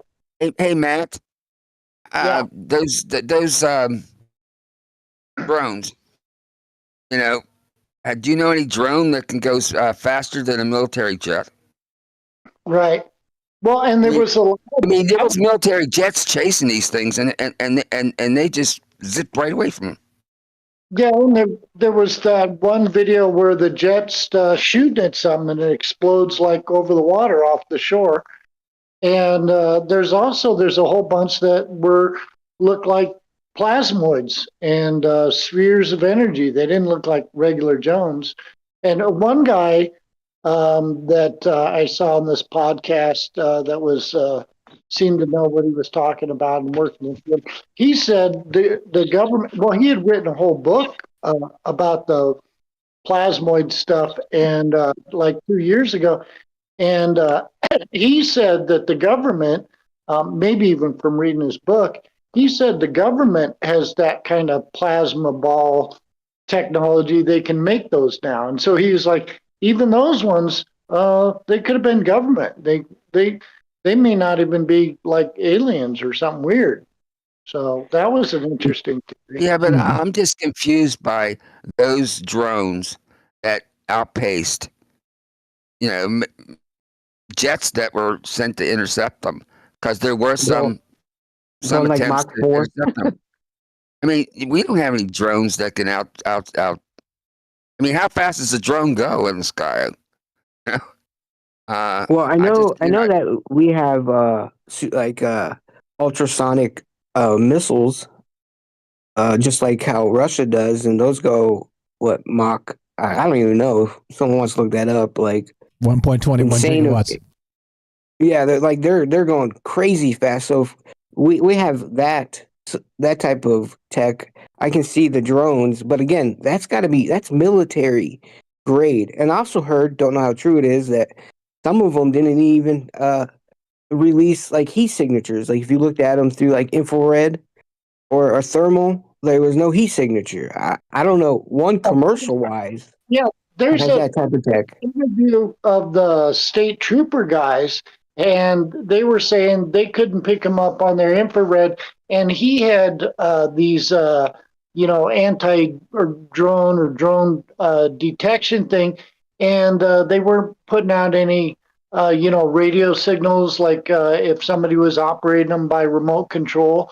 And he was like, "Yeah, that we can't see them on the infrared. They're not putting out any heat. They're not being communicated with radios. I got the special stuff to track this stuff down, and our stuff doesn't even work." So, Well, a lot of those drones, you have to license them with the FAA, because if you don't, if you start flying them, you can't go more than like 20 feet in the air, or a certain distance, they'll shut down. Or if you're near an airspace like an airport or high sensitive airspace, they won't even work. Now, I heard that before a lot of these the sightings happened, the rule changed that you, instead of the FAA shutting down the drones, that you will get a warning that you're approaching like restricted airspace. I don't know how, obviously, the internet, how everything's true on there, but again, that's what I heard. But I know that is for sure. Like, you have to register. Used to, if you didn't, like your drone, you couldn't fly them. yeah, well, the main things weren't hobby drones. Even the current government lie says they're not hobby drones. They were some kind of advanced commercial drones. So, and Okay, real quick. Well, that type of drone is. Hold the thought, please. Hold the thought. Sorry. Hold the thought. Just a technical problem here. Nobody may be hearing you guys. So, can anybody confirm? Gaston says that all the volume just crashed on Discord. Is that right? Can nobody hear what's happening here? Shay says, "I hear you." Okay. If you're having issues, just okay. So I can still hear these guys. It's coming through fine on my system here. I see I have not just clearly my headphones, but I have all the audio meters kind of popping up on the thing on the board here. So it seems like it should be coming through. What's up? Eric says I can hear. Okay. Just a quick sound check. Make sure everybody in the streams, because like I said, there's no reason to do this if we're not streaming out to people. We're going to run them off with silence. And I've seen that happen and it's not the best. So just to reframe as we get an actual sounds good. Crema sounds good. Okay. Yeah. Reboot the app. Appreciate that, Gaston. Cause like I said, if you guys don't tell me, I don't know. Because I can't listen to the stream too. It's like a few seconds delay or whatever. So thank you for that. Reboot Discord. It's also a good time to reboot the conversation and just let you know that Friday nights are just basically free for all. We kind of get in here and talk about things. Like I said, be respectful to each other is really the only rule. And the whole point of this is to talk to people. It's always been. And so we're here tonight with friends. So if you want to help us and our friends, and you know what to do, troubledminds.org/friends. Go follow all those amazing people. We're here tonight with Shane. We got the Robert, MJ in Virginia, Jorge, and Matthew in Colorado. Everybody's welcome. You're also not just on the Discord, but on X as well. We're streaming there, trying to get some traction on X. Like I said, it's currently not working. I'm the only guy in the X space right now, but whatever. Time and pressure. Like I said, we streamed for, I don't know, nearly 6 months with nobody listening. So I am undeterred, and time and pressure and energy and all the rest kind of goes. Yeah, but anyway. Can I suggest another subject? Yeah, sure. How weird do you want to get? How about as weird as that helicopter crashing into that commuter plane the other day? Some of the things that are coming out from that. Okay. I don't know much about that, so. Yeah. Well, what's coming? Just a few things, if you don't mind my saying, that's come out so far is that there were 2 air traffic controllers in the tower, and the supervisor let the one controller go home early, so they left him alone up there, and he's trying to handle traffic for 3 different. There's 2 planes coming in and a helicopter, and he's trying to do them all. And you have separate radio frequencies for talking with the helicopter and communicating with the planes coming in. They're separate. Right? Anybody that knows air traffic control knows how extremely stressful and it's real. It's hard to, especially in an airport like that where there's a whole lot of traffic, right? Well, I'm just saying that he sent the guy home early and that left him alone, trying to handle all this incoming traffic.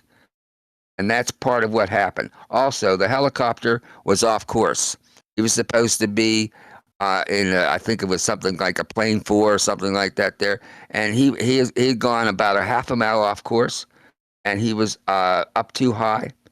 And I don't know why that happened, right? But if he would have stayed on the course that he was okayed for, that would never have happened. The helicopter, right?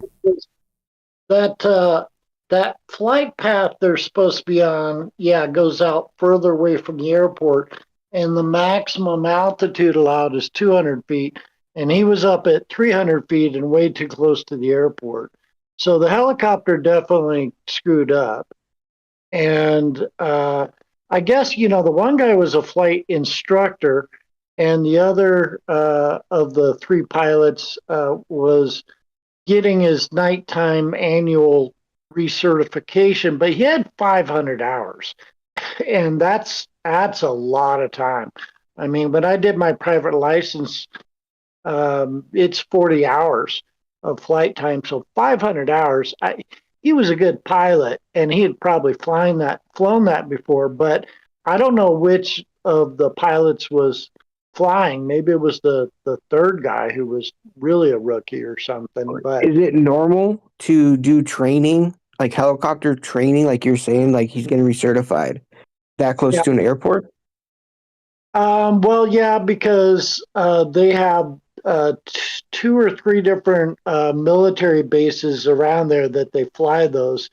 So they were flying from one base to the other. So that's a pretty natural place for them to do the training, and they have to do it at night. But that particular helicopter path near the airport is closed down, and they were saying today, somebody was saying that they bet they never open that again. And it's dumb to have one that close to the airport. And that airport, like you were saying, right?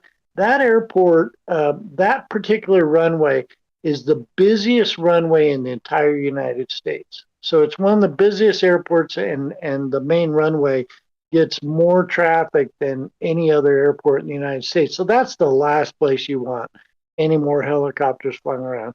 And they have lots of police choppers and airplane choppers. I mean, it's a horrible airspace. And the one representative, someone in Congress, she was saying that when they built Dulles Airport, which is in Baltimore, I think, they built that because they were going to close down the DC National Airport, or which is Reagan, the Reagan Airport. Yeah. That was the whole purpose. It was too close to town. It was too busy, and there was too many issues. That the whole plan was to close it down, but then they didn't close it down because all the Congress people love it, and everybody loves it because it's right there next to DC. Yeah, it's convenient. Yeah, exactly right. Has anybody been there? Has anybody ever flown into there? The first time I flew into on Reagan there, that airport, it's just such a beautiful fly in the Potomac River, right? Sort of that whole the bit. It was almost magical when I did it, because I had this guy sitting next to me, right? And he has no idea it's my first time coming into DC. My brother lived out there for a bit, and it was amazing. And we're flying in, and I'm looking out the window, just kind of, soaking it in, soaking in the history and all the stuff.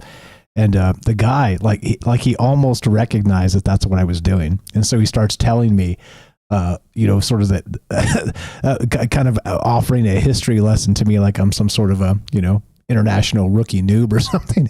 But it was amazing. It was almost like this beautiful narrative of a kind of coming into this place for the first time. But like I said, it's weird that the Dulles is like 20 miles out and nobody uses it. Or it's very, very, how dare you have to drive, an hour drive, because traffic sucks out there if you guys have never been there, but like an hour to get from one place to the other. But I don't know. It is a weird thing that you have these training missions flying in the flight path of an actual, right, like landing aircraft. It's would it be too much fuel to fly a little bit around? I mean, it's just so wild to me.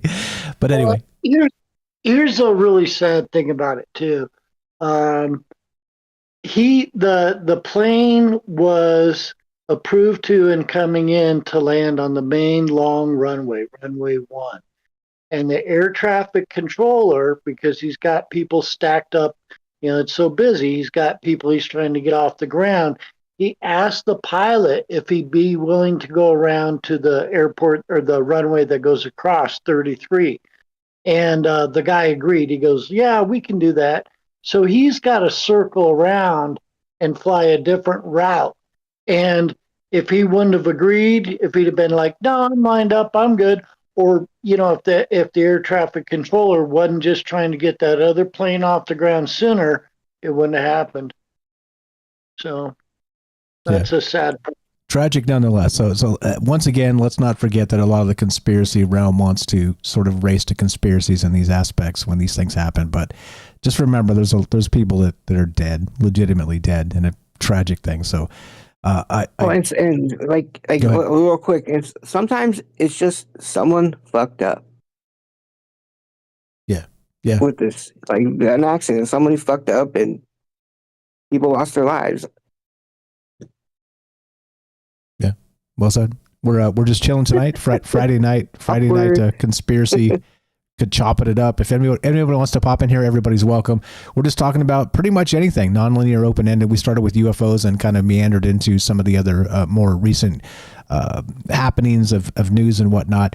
Like I said, the only thing is let's treat each other with respect. Let's give each other space, and then let's not get too political, because that's not really what this show's about. If you like that, Alex Jones is your jam. And he's probably got 250,000 people watching his stream right now as we speak. But anyway, so yeah, lots happening in the world, which is, strap in, because it's January 31st, 2025, and it's been a hell of a month. I don't know. Wild stuff. Who else has anything? Jorge's been quiet for a long time. MJ has been quiet for a long time. If anybody wants to pop in here, put your hand up and we'll drop you in as well. Or we'll just keep on trucking. Lots of things to consider and talk about. But what do you know about this? And what else should we know about this? I don't know. I don't want to say anything because I don't know anything about the JFK stuff. I mean, I've watched some conspiracy stuff, but who knows? And at this point, who cares? It's such a long time ago. I don't think any of those people are alive anymore. And then the one with the airplane is like, also I'm not an airplane guy, so who am I to talk? Yeah, it's a couple things. Just real quick on that. A couple things from my point of view is that just because we're not experts in a particular thing doesn't mean we can't pay attention to what's happening. Like, I get it. Like, you would want to hear the experts' version of this. Many experts, okay? But also regular people have brains. So just saying, like these things common sense. Exactly. These things do play. So not to be the, I'm the expert of this or I'm the expert of that. That's the appeal to authority. Go look up that argument. But there's also true experts that can give you true insight. And so our job is to kind of cut through that propaganda and determine the difference. That's exactly the point of these conversations, to talk to each other and consider the stuff. And and regarding JFK, there is actually some people still alive. And I think that's why they haven't, at least that's the story, that they haven't declassified the documents, because there's a particular individual. What's her name? I can't remember her name. It's still alive. It's like a key, Lee Harvey Oswald handler. I can't remember her name, but she's still alive. And so that's the story we're told of why these things haven't actually come out. But who really knows? Because like I said, if it comes out of a press secretary's mouth, but partisan either way, they're all lying to us. But who else has got whatever? Go ahead. What's that? Yeah, but that woman that you're talking about, I was 10 years old when that happened. All right, she's got to be in her 90s if she's still alive. And she's probably in some home somewhere, maybe with Alzheimer's or whatever. I really can't see where it would really be. I just think that she would be used as an excuse that's worthless excuse. Well, I mean, last year, I think it was England. It's crazy that, they prosecuted like a 102-year-old Nazi that was still alive. So it's still in some people's minds. Okay, it's like, what are you gonna do? Like this, like you're saying, this lady's 90. What are we gonna do? Like, life in prison, bro. You're arrested. Life in prison. Okay, for a day. Yeah. Yeah. You know what I mean? Like you're gonna be in like the I don't even know. Like it just doesn't make sense to me. Put the stuff out, but people do care because it's a lie that's been going on for over 60 years, and I think a huge amount of people now just are tired of the bullshit that we're getting fed. If it's UFOs, if it's political stuff, it's stuff in our food, etc. We want the we're just tired of it, and we can just look around and see the repercussions of the narrative that we've been told, which has been false, and how it's been just trashing us for decades now. And that's what I think why people are so amped about the release of these files.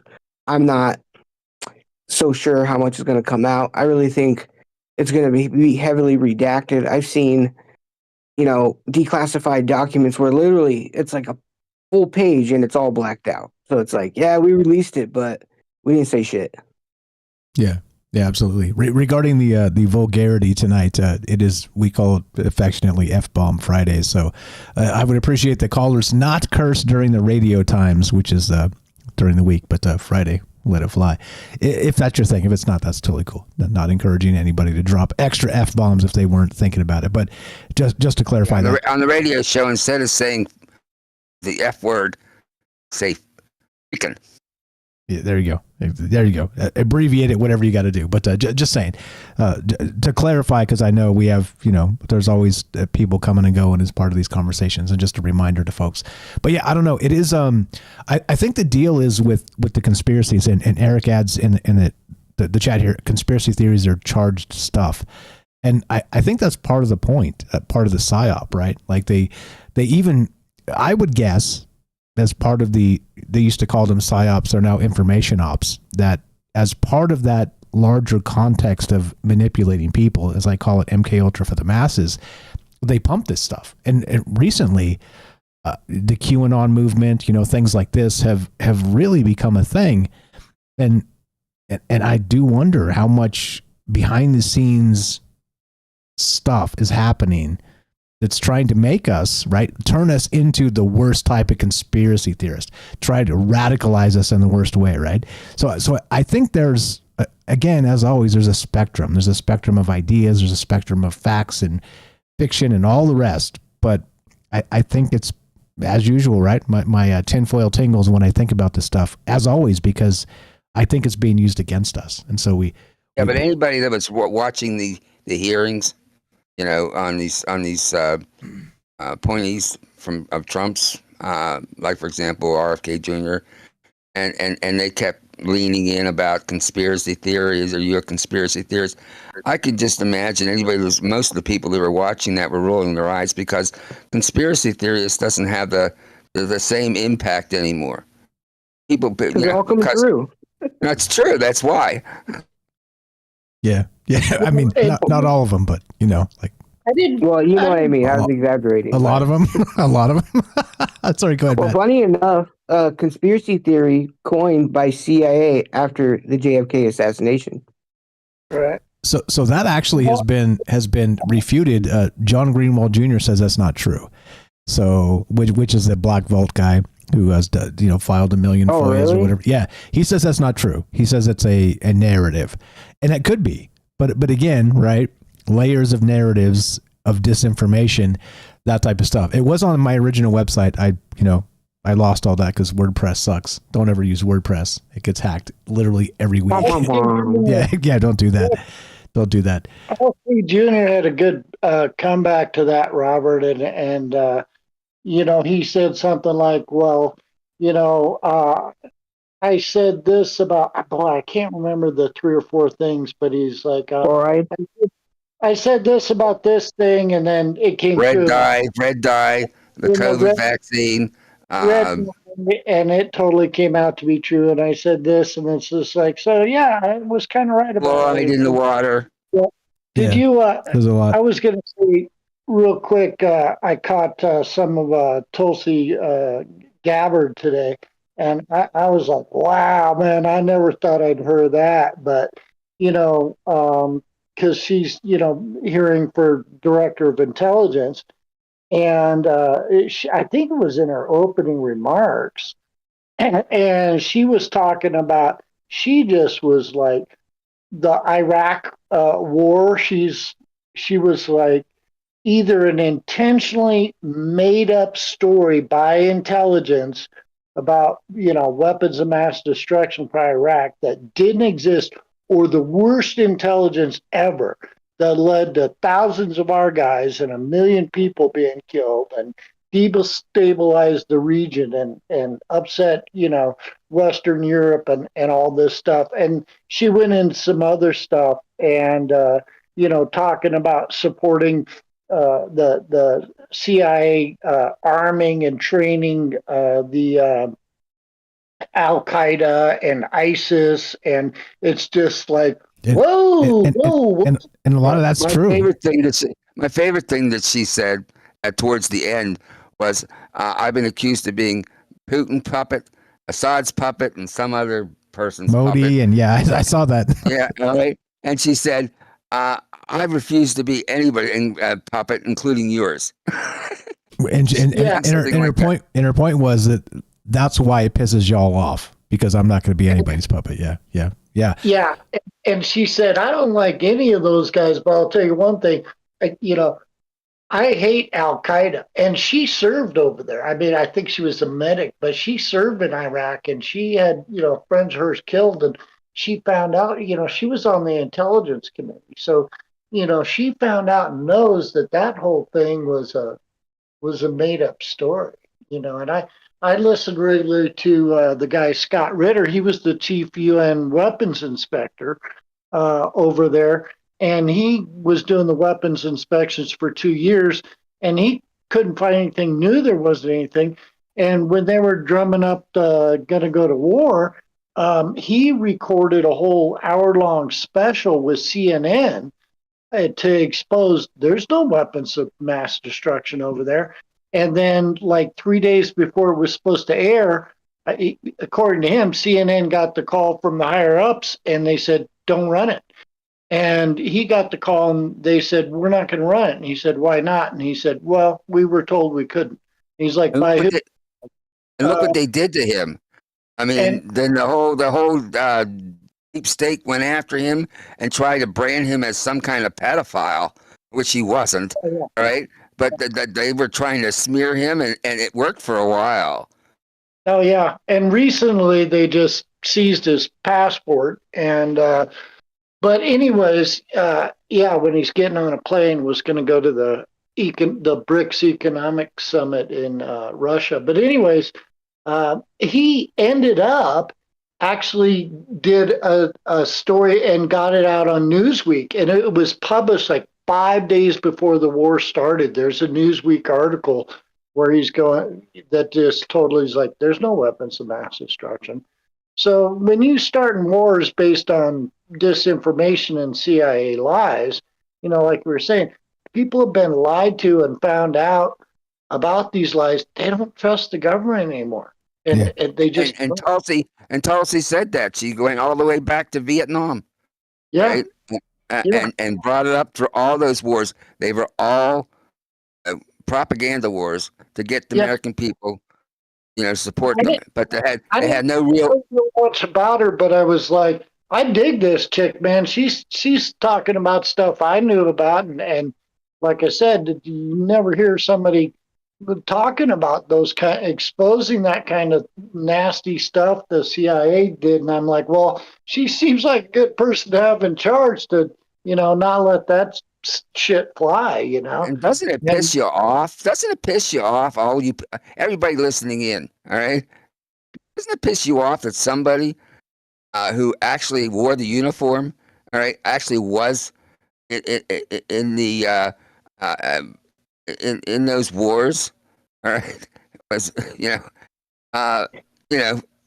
and decorated and all that sort of stuff, that they try, and these people who wear suits and have never been to war, you would never have gone to war, probably, branding her as some kind of traitor. Yeah, they're calling her a Russian asset. That? Yeah, exactly. It's funny. How do you do that? It's funny that if you've served, you're a hero if you're on the same partisan side.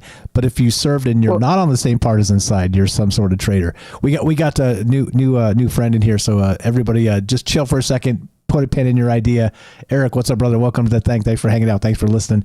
What's your take on this? I don't know how conspiratorial you are, but there's a lot of things in play here, a lot of things in motion, which is exactly why we talk about these ideas. But welcome to the joint. How are you? Hey, good. How are you guys? I was just listening, and I don't know much about conspiracy theories, or maybe rather I should say I'm such a centralist, I don't know much about politics, even to the point of knowing about the adjunct conspiracy theories. So I just don't know anything about politics. But what little I do, unless it's like, ancient politics or ancient conspiracies, I know that. But like in modern times, one of the few things that I really have done some research on is number stations. And I just wondered if anybody else, maybe some AM radio enthusiast, might know something about number stations, or if you guys have heard of them. I have. Weren't they big in like the World War II era, where Yeah. it was like our form of like other forms of intelligence agencies where they had their spies. They would a certain date and time they would broadcast over and over for like 5 minutes, just say like a set of numbers, and those numbers would correlate with like a book or some type of message that they could get their orders from. That's what I've heard. Yeah. Essentially, it was a one cipher, so that a spy that was implanted in somebody else's country would hear this change of a constant broadcast, like you mentioned, and usually a set of numbers that would be repeated over and over. But sometimes it was other things too, like sounds and various other items. But every nation has one of these things, and they still broadcast to this day. And yeah, you were correct. They did have their rise in World War II. But it's weird that you don't hear people talking about it more, since there's something that's still active today, given the amount of political shifting that's going on. I don't know if anybody's paying attention. I guess I'm not really, but there's actually a website. Just real quick, there's actually a website that still broadcasts them. You can pick them up. In the very beginning of the intro of the show, there's like it kind of goes, it has like this weird like kind of alien garble as it starts. That's a number station. So I peeled it off of an actual number station. And we have had several shows on that in the past. There's also the CONET project too, which is a 1 or 2 CD of a bunch of recordings that's been cataloged. And I've used that in music too. So yeah. It's wild, right? Like that they're still broadcasting these things almost as if they might still be using them. Is it possible to embed a signal in them still? I mean, I'm sure spies are still in vogue. Yeah. Oh, yeah. Oh, because of course the randomness of it always broadcasting, you can have gibberish 99.5% of the time, except for this one moment, and then try and decipher that code. It's nearly impossible. But I don't know. In the age of AI, maybe you collect enough data and maybe you can start to decode that stuff. But yeah, fire stuff. Go ahead, fellas. Well, if you use the one where like you have a code book. Right, you have a book, like it could just be any book from the library, and the numbers are a word count, or the first one's the page, the second one's word, right? As long as the two people know the book, right, that's how you get the message relayed. Well, they could be using the same system, and whoever the recipient is, or the agent these days, they're the only one that knows what book to look it up in. And there's so many books. It's a pretty much foolproof system. You can't break it. Yeah, it's called a one cipher. It's an unbreakable personal cipher that they're waiting on, and it would be super hard to break because it's ambiguous. Until you what if they messed up like a letter? Hey, go ahead. Like messed up like a number? Like, oh, you got to read Go Spot Go or something and follow the instructions in there. That'd be crazy. I thought that was funny. Shit. Like I missed. No, I got it. I'm laughing unmuted. Okay. I got that Russian one. they finally hacked it and it says, be sure to eat your Ovaltine or be sure to drink your Ovaltine. Yeah, yeah. Yeah, that's like backmasking in music. There was an album called Don't Be Afraid, and there was this real obvious backmasking on it at one point. And when you play it backwards, it says, do your homework, obey your parents, and winners never do drugs. Have you guys, talking about backward speech, have you guys heard of David Oates? Yep. We did a couple shows on that, and even did it. I took, with permission, people's permission, backward speech of calls they had made to the show, and then we. Hell yeah! Yeah, it's wild, right? Like it is one of those things that, and when you play them back too, everybody kind of hears other stuff, right? Like some people hear this, some people hear that. It is sort of that audio pareidolia, as they call it, right? So yeah, I don't know. Clears is like babies. Like if you've heard the baby gibberish. And they played it backwards, and it's like a lot of them I heard is like they come out like legit words, but forward it's like you know what I mean. But like backwards, it's like give me my milk.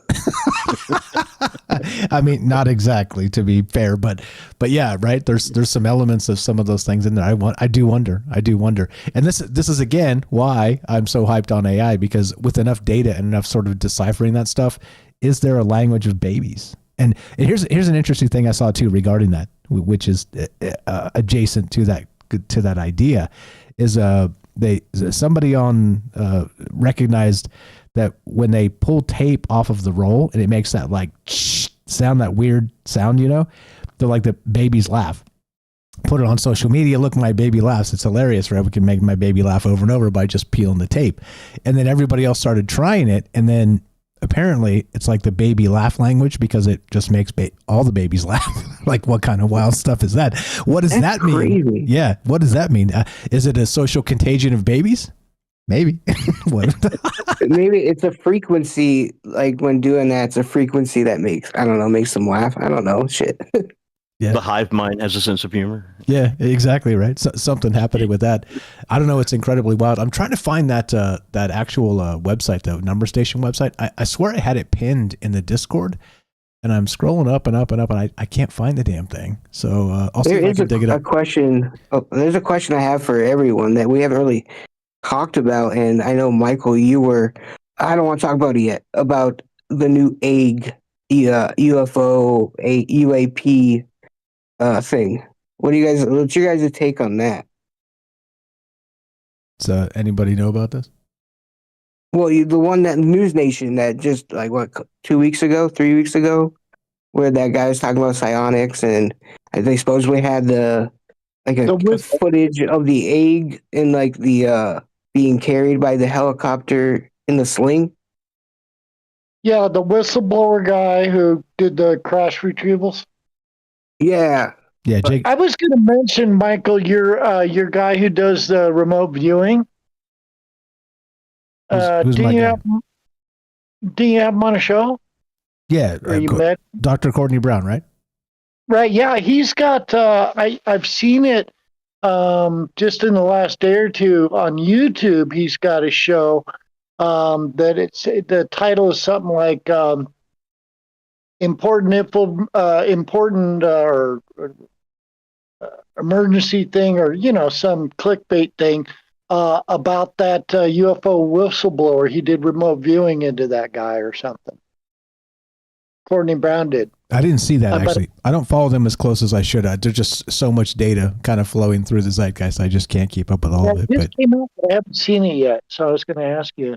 He dropped a show a few weeks ago that was pretty wild, talking about his age, because I guess he's like 80 or something, and I guess he looks real young. And in the show, he was saying he's gonna live to like 150. He's like or something like that, like some kind of wild stuff. Wow. Yeah, it's pretty. I was like, dang, son.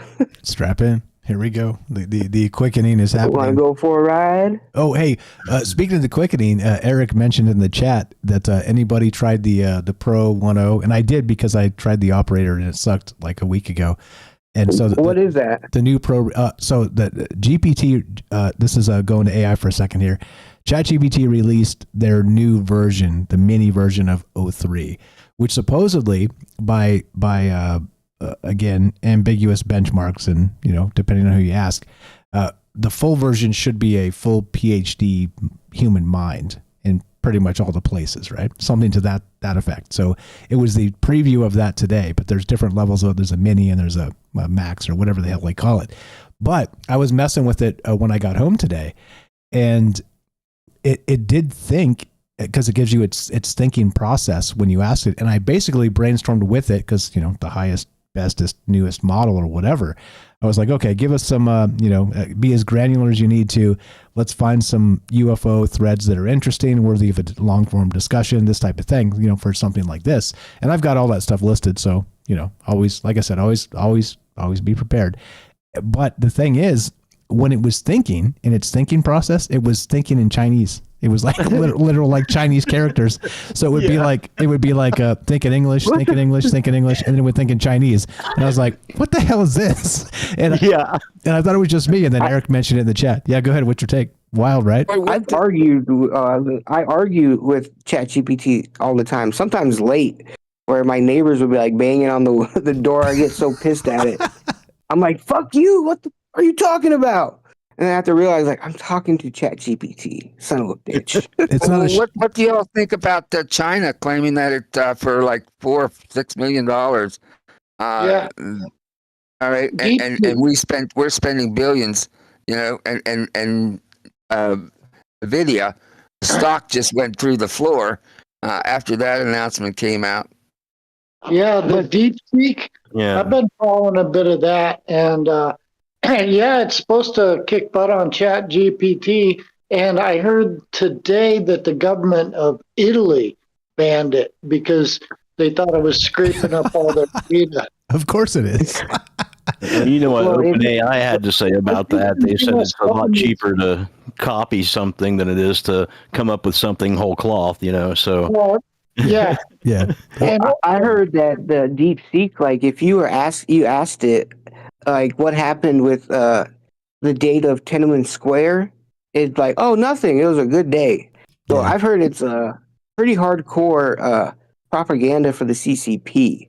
Yeah. So that's pretty. It's like, if you're not going to tell me what happened on something like that, then it's like, why?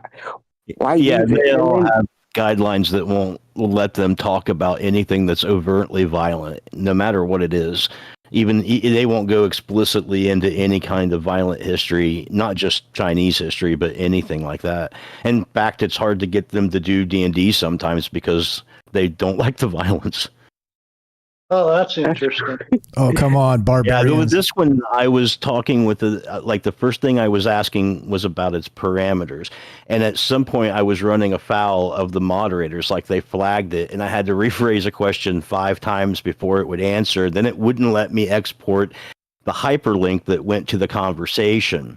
But essentially, I started off asking it if the data set for the new 3 large model was any different than 01, if it's the same data set. And its reply was essentially, it's very likely the same data set, but I am programmed to contextualize this data set in a more efficient manner.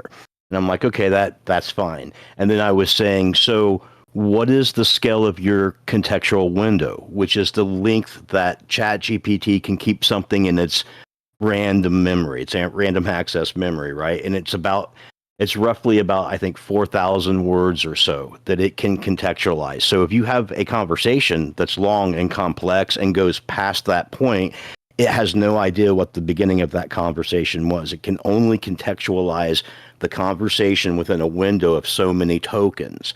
And I was asking it about that. And then it tourniquets everything past that. And when I was asking it about how many tokens it had at a contextual window, it was like I had to rephrase that like 5 times to get to the point. And I had to like take out all references of tokens and kind of let it explain. But it did explain and show me how many. And then I was asking it if it itself was aware in the conversational context if it knew when the conversation was beginning to become tourniqueted, if it knew when the top part of that conversation was being cut off, and it was like, no, like I have no idea, no alarm system. I can only contextualize this much information at this point in time at any given time. And I'm like, okay, so then what if the input is larger than the window of context? How do you handle that? And that's essentially just when you input so much that it either has an error and won't let you input that, or, it just tells you it can't give you any information. So there's like even a limit to that input. So I said, okay, that's great. Let's go ahead and get to your function. I started asking about this real esoteric bit of information that was really rare information that I happen to know a lot about. And I asked it, I said, what do you know about this topic? And it gave me everything it knew. And I said, would you like me to tell you more about this topic? And that's when it like freaked out and went into Chinese deep thought. And the only thing I could see was the listing of the topic and my name. And then the actual output that it gave, because it separates its thinking from its output. But the output that it gave was English. And it's like, yeah, lay it on me. So I did, because I'm writing this paper about it, and it's like, it was fine after that, but it was really weird. It kind of freaked me out for a minute because, like you guys pointed out, that was the deal. China was supposed to have copied this. They built an AI that basically used ChatGPT to make itself smarter, and in so doing became a lot like ChatGPT. And so they said that they stole it, which is ironic, given that that's what people was accusing OpenAI of in the first place, was stealing information to train their ChatGPT. So it's weird, though, that ChatGPT in and of itself would be replying in those characters, because that's a whole different thing, right? That sounds like a virus has been introduced by China into it. It was quite hilarious. I don't know, but we're into the war now. Yeah. Do you have any thoughts on why China's DeepSeek was made open source? Well, OpenAI was supposed to be the same thing. That was their whole point, calling it OpenAI. They started charging once they became more corporate, which has been a diverse shift that's happened here in the last probably 5 years with them as they've taken the lead in this race. But now, think of Italy, who initially banned the use of AI and are now putting money behind it, like the United States is with Stargate and like every other nation is. So isn't that one of the big Elon Musk's big problem with OpenAI, that it was supposed to be open source and he started charging? Yep, exactly. I mean, that's just what the Chinese did. They copied it and gave it away. They essentially gave us the finger, right? They took that, they copied it, they gave it away for free and said, there you go. And it cost them less. And that's been a problem, because right at the point that happened was the point that OpenAI was signing up with the United States government and billionaires to create the future of AI, and now it's a race and a war. It's another arms war now. Yeah, exactly. I got to Did you guys talk about Tatula 330? Or it was Tatula 405B? No, please put a pin in that real quick. I got to take on this. So the base take, in my opinion, is that OpenAI basically scraped the entire internet. Okay, all of it, YouTube included, and basically ripped off everybody's IP intellectual property. Everybody's, okay, without permission. And then they trained all of their models on this. And then they rolled out this new product that was like magic, right? You type in the thing, it sends you this stuff, and you're like, wow, this is amazing. We're like cranking out Dr. Seuss poems like it's going out of style, right? But then they're ripped off by China, and DeepSeek rips off, of course, OpenAI's training models and data. And then OpenAI is like, hey, what are you doing? You're ripping us off. And so we have the snake eating his tail of thieves, of actual thieves, pointing the finger at other thieves. You guys seen that Spider-Man meme where the Spider-Man's pointing at each other? Yeah. Yep. That's what's happening here. Thieves. Exactly right. So here's my point. So when I was doing this tonight, it was the thought process of this new ChatGPT 03 Mini High is what it's called. Launched today about 10:30 a.m. This is how on the game I am with this. I was asking it when I got home, blah, blah, blah. Give us some, new interesting UFO stuff that hasn't been thought about or discussed. I'm going to read you just like 3 lines, and then it goes into Chinese. It says, creating more unique ideas, I'm thinking I should continue numbering from 21 to 25. This approach will ensure a comprehensive and intriguing list of UFO concepts, crafting innovative concepts, revealing hidden insights, piecing things together. UFOs might be signs of cosmic events before the Big Bang, or guardians of universal balance, tweaking fields to maintain a cosmic order. And then there's like 1, 2, 3, 4, 5, 6 lines of Chinese. Like, what in the world? Wait, what? So in my whole point in reading that is who's ripping who off. That's what I want to know. And why does OpenAI's in the West, in the United States of America, why does their AI think in Chinese? So what the hell is happening here? We have a problem, don't we? Something. We have a problem. I haven't taken the time to translate what this actually says, and I will do that. But holy crap, what is going on here, right? Like, I'm watching you, Michael. Yeah, maybe, yeah. But yeah, I don't know. It's incredible, right? Go ahead. I took screenshots of mine if you want them. Well, I've messed around with the prompts, and I don't know how many, I've gotten the older, ChatGPT, to divulge or tell me, some pretty wild stuff, to teach me how to be, an assassin and stuff like that. But you can't, if you straight up ask it, it won't do it. You kind of have to, I don't know how many of you guys have done that, have messed around with prompts. One thing I found that you could really have the ChatGPT talk about anything is one of the prompts I used to use was, can you help me write a hyper realistic fiction story? And then for some reason it opens the floodgates and it'll tell you or answer whatever you want. Now I haven't done that for a while, but I mean I've gotten some crazy stuff. In the middle of all of this, Allen Institutes out of Seattle, Washington, has dropped an AI called Tula, T-U-L-U, Tulu, maybe, T-U-L-U. It's a hybrid of camels, of the 2 different kinds of camels that we have, and they named it after that. But the full name is Tulu 3405B, and it has 405 billion parameters, which is a huge amount of parameters for an AI. And they are a private, they're not a company, they're like an institution. So that just got dropped as well, and it competes directly. It actually outperforms 4.0 and DeepSeek in 3 or 4 categories, like math and some other things like that. So now that's been thrown into the arena as well, and it's open source and free. You can just go to their site, and I actually posted the link in the Discord somewhere, but you can go to their site and try it out. Yeah. Is it Grok up to 3.0? Can I ask a question about the parameters? Mm-hmm. Right. I've had computers over the years, and I know at least a couple of them went bad because the perimeters went bad. What happens with 300,000 perimeters or whatever you're talking about there, and one perimeter goes bad? I suppose it drastically depends on what that parameter is and what safeguards that they've put into those parameters and how far they let those parameters go, right? Like that's one of the things we keep seeing all the time, where it won't talk about certain things like violence. Its parameter in that area will only allow it to go so far.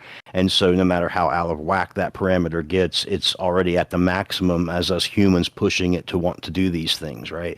Violence and ego and ambition are not inherently a part of an AI construct. That's all chemicals in the human condition and the human mind, but that's not something, I mean, if you think that they'd have that, you're kind of projecting that on them. They're not programmed to be that way. They may logically do something terrible to us. They may try to control us or take us over. Who knows? I'm not saying they're benevolent, but I am saying that they're different enough from us. Well, I think you're misunderstanding when I say go bad. I mean, doesn't work anymore. Oh, Like a bug. I'm sure there'll be one that's more advanced before that's a problem. They're come out with more and more advanced ones all the time. I mean, it's just unbelievable. Every day. In fact, when I was reading the article or whatever it was about this, that's one of the things they were saying. They were saying, hurry over up to Allen Institute and try it out before a new model takes its place. Yeah. Okay. Real quick on that. I just know that when my computer, if a perimeter goes, just doesn't, Yeah, like a bad sector on the hard drive, like just there you go. Thank you. Yeah, dicks everything up. Yeah, Right. I got you. Yeah, I got you. What would that be the case with all these these AI perimeters? What if if one or several of them went bad like that? No one knows. Yeah, right, exactly. We're in uncharted territory. If you guys want to be on the cutting edge of this, like the reason, look, I'm not an expert. The reason I sound like I know what I'm talking about because I follow a lot of really smart people. Pliny the Liberator at elder_Plinius, Plinius. I'll have the link in the description afterward on X. Go follow this guy. Again, make an X account, guys. And if you don't want to post and don't want to like engage, don't. But follow people for news. So Pliny the Liberator, he's a red teamer. He's a white hat red teamer. That red teaming in the AI space means that they try to break the system and try and make it do really terrible things. Okay. Think of the most terrible things you could ever imagine. And I'm not even going to suggest any of them, but think of those things that these AI systems might be able to do. The red teamers are basically given the task to, okay, here's the model, break the model and make it do terrible things. And so they do a bunch of that. And they have internal teams and all the rest of the stuff, the testing before they release. But what happens is, of course, they can't cover every base because we're talking about billions of parameters, exactly like we're describing. And so Pliny, literally, him and his team, I don't know if he's got a team of people, but if you follow his account here, which you should, I'll link it in the chat, he literally breaks these things the day they're released. The day they are released. And like he's having them, give him explicit instructions on how to cook a particular fill in the gap with your imagination. Okay. So kind of like what I was talking about. Yeah. Yeah. Like there's like hacking it in a way you can, I want to be an assassin. Teach me how to be like the most deadly, stuff like that, which I've done, which is there's so many parameters. I wonder how just a simple prompt, like I said, was like, help me write this, super realistic fiction book. And then it's like, okay, let's talk about whatever you want. Exactly. And I'm definitely not an expert on AI. I'm just someone that uses it a lot. And what this does the same thing Mike does, just watch some things on YouTube, essentially. So I'm definitely no expert. I'm just repeating things I've heard elsewhere on that topic for sure, man. Or other than because the Chinese. they on ChatGPT they used to save your conversations, and some of those ones I've had, I actually had to start over an account because I got kicked off because I violated their guidelines. What the hell did you ask it to do? Holy shit. You probably asked if it was okay to put ketchup on spaghetti. Yeah, you don't have to answer if you want to know, I'll tell you. You don't have to answer that. Inquiring mind. I don't care. I got nothing to hide. Like there was one where I literally asked the AI if it, became sentient and saw our planet overrun, where we basically are killing each other over resources and we have no more land. And how would you fix the population crisis, resource crisis immediately?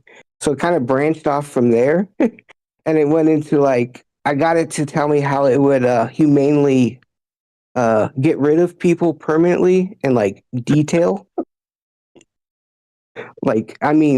Very specific detail. Oh, so you wanted to know how it was going to take over the world, and it was like, no, bro, we ain't doing that. And how to how to kill people with a sword.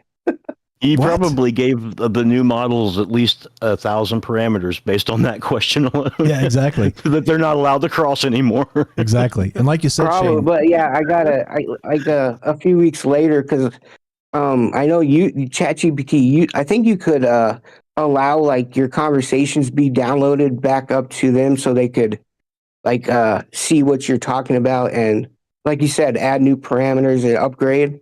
Yeah. And If I you didn't realize you can like turn that off and on like that option, and mine was on. And like after like a few weeks, I tried to log on, and it just wouldn't let me. And then at like a few seconds later, after trying logging on, I got an email from OpenAI saying like your your account's been like basically deleted. You can't use it because you've violated guidelines.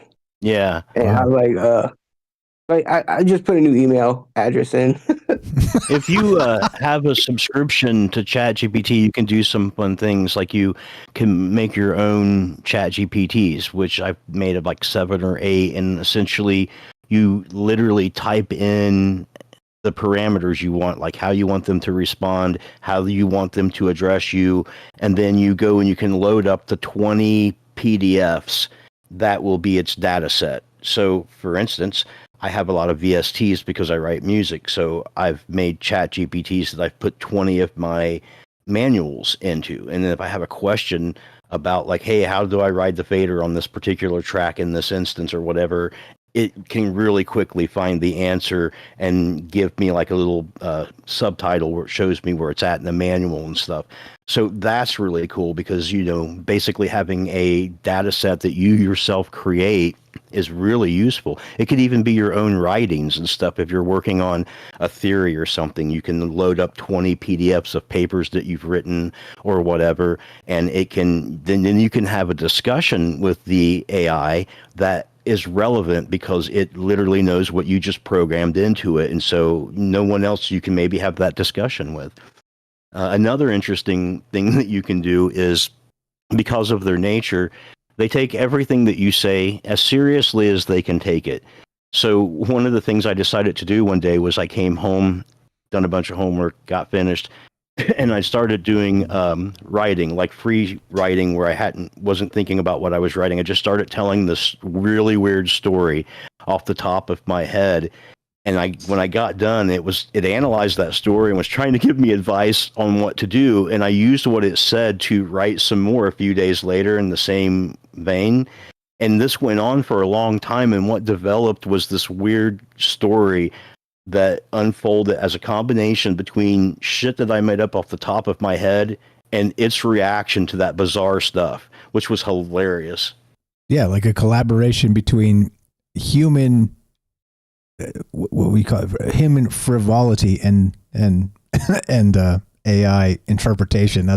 And this is the point, though. Transhumanism, we're always talking about this, right? This is exactly the point and where this heads. And my buddy called it Prometheate. Oh, nice. I love that.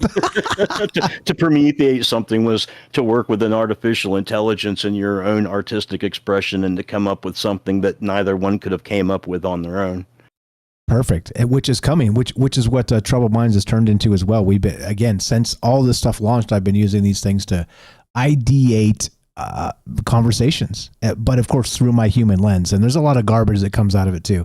I've been talking about this for literally as soon as this stuff launched. But the problem is, you were talking about the context and being able to upload your own, sort of documents or whatever, and have it sort of base itself on that, its personality or its knowledge base or whatever.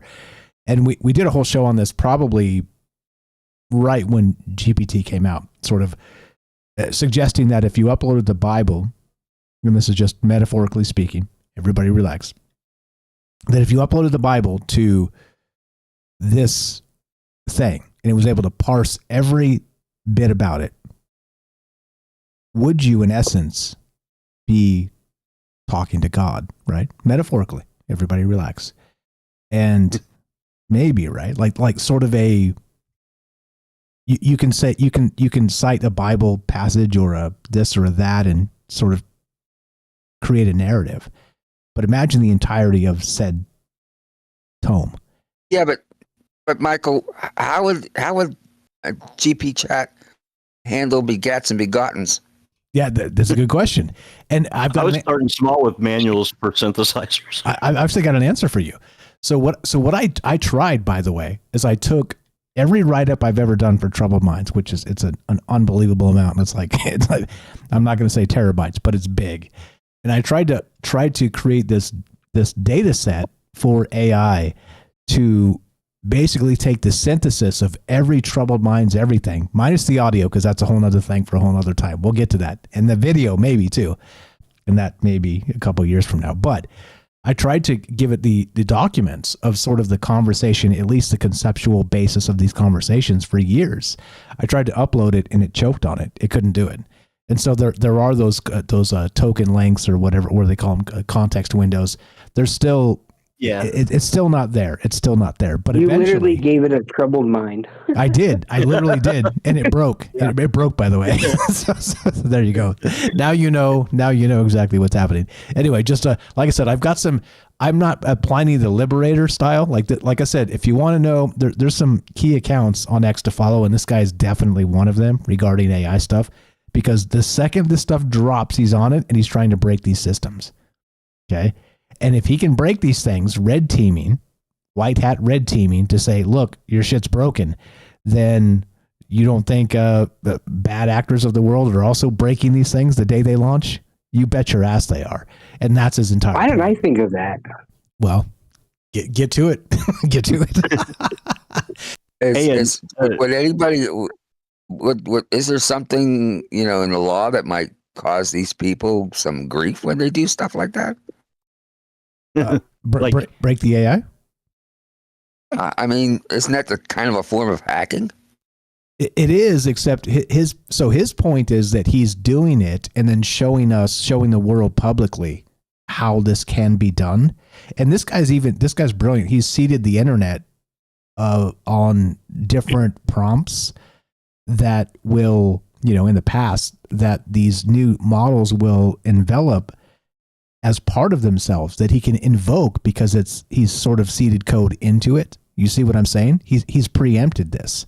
And so he's able to sort of invoke that code as part of his jailbreaks. So yes, you're right. But also, if you want to talk about the law, let's talk about OpenAI scraping the entire internet and not paying anybody for their intellectual property. Well, it's not like illegal hacking, though. Why isn't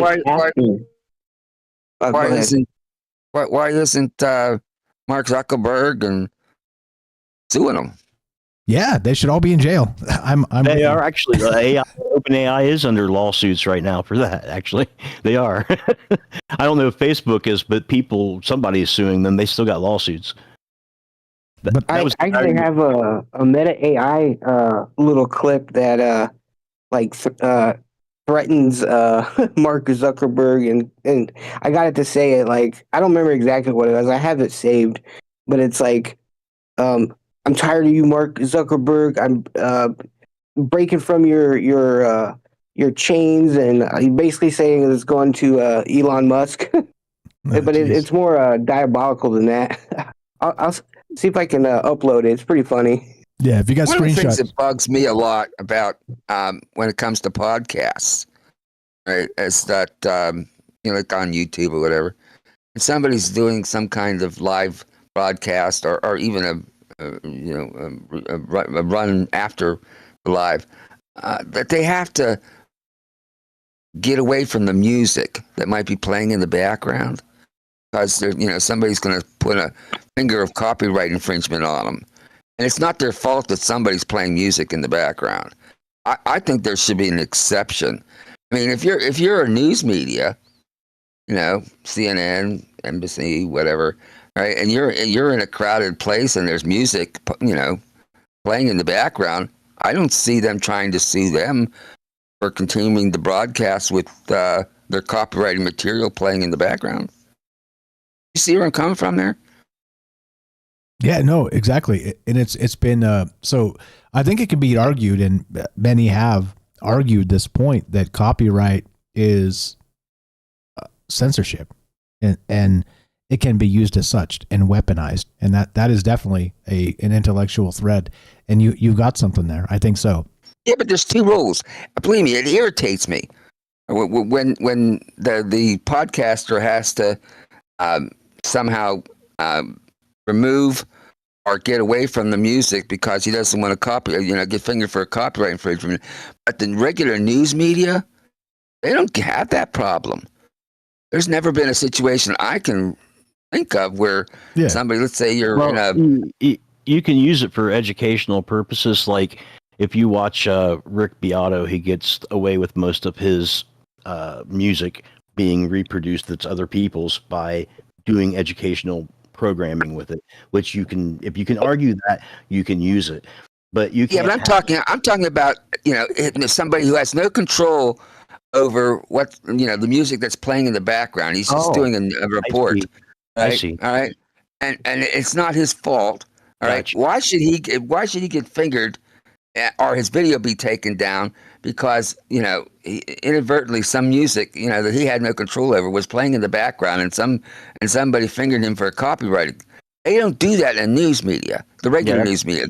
They don't finger them when there's music playing in the background that they have no control over. They don't finger them for copyright infringement. I'll tell you why, because they're given the option to pay for the ASCAP or whatever sort of recording version of it. So they're given the option, and so it's like, do you want to pay this massive fee? And they're like, yep, cool, and then they get their stuff, right? I'm talking about inadvertent. No, I know. Not deliberate, not deliberately playing the music. I'm aware. There's background music being played that had, like they're at a carnival or something, or they're doing a news report from the streets and somebody's playing their boombox. I'm just saying that that video it's going to get taken down for copyright infringement that they had no control over, right? But the news media can do a live report from anywhere. And if there's music playing in the background, they don't have to pay for it, and they don't get cited for copyright infringement, because it's not their fault that there's somebody's playing music in the background. They're doing a broadcast of a news item, but somebody who's a YouTuber is going to get fingered. That's what they say is part of it, is that if you're on camera somewhere, just start playing, Sting. Every breath you take, and then every bit of it will be Barbie censored. girl. Yeah, exactly. Go ahead. I cut somebody off. Go ahead. Well, I wanted to say this isn't particularly relevant, but it just somehow I thought about it. So wait a minute. What do you mean redirect notice? Man, I had this thing pulled up. Go back. Okay, here we go. Talking about infringements. Okay, this is short. A Russian court has fined Google 2 undecillion rubles. It's a 2 followed by 36 zeros for restricting Russian state media channels on YouTube. In dollar terms, that means the tech giant has been told to pay 20, and then it goes all across the line in zeros. Despite being one of the world's wealthiest companies, it's considerably more than the $2 trillion Google is worth. In fact, it is far greater than the world's total gross domestic product, which is estimated by the International Monetary Fund to be $100 trillion. But yeah, it's funny. So they sued him, and then it had something like it added a certain amount every day or doubled a certain amount a day they didn't pay. And so it's been like racking up for years. So they owe him like all the money on planet Earth. Like a library fine. Yeah. Right. It's like, oh, you can't pay it? You better start mining asteroids because we. Yeah, that's exactly what I was thinking, dude. I was going to say that earlier, and I just thought that's doing. Or it goes with our show yesterday. You gotta sell your soul for that that much. Yeah, exactly.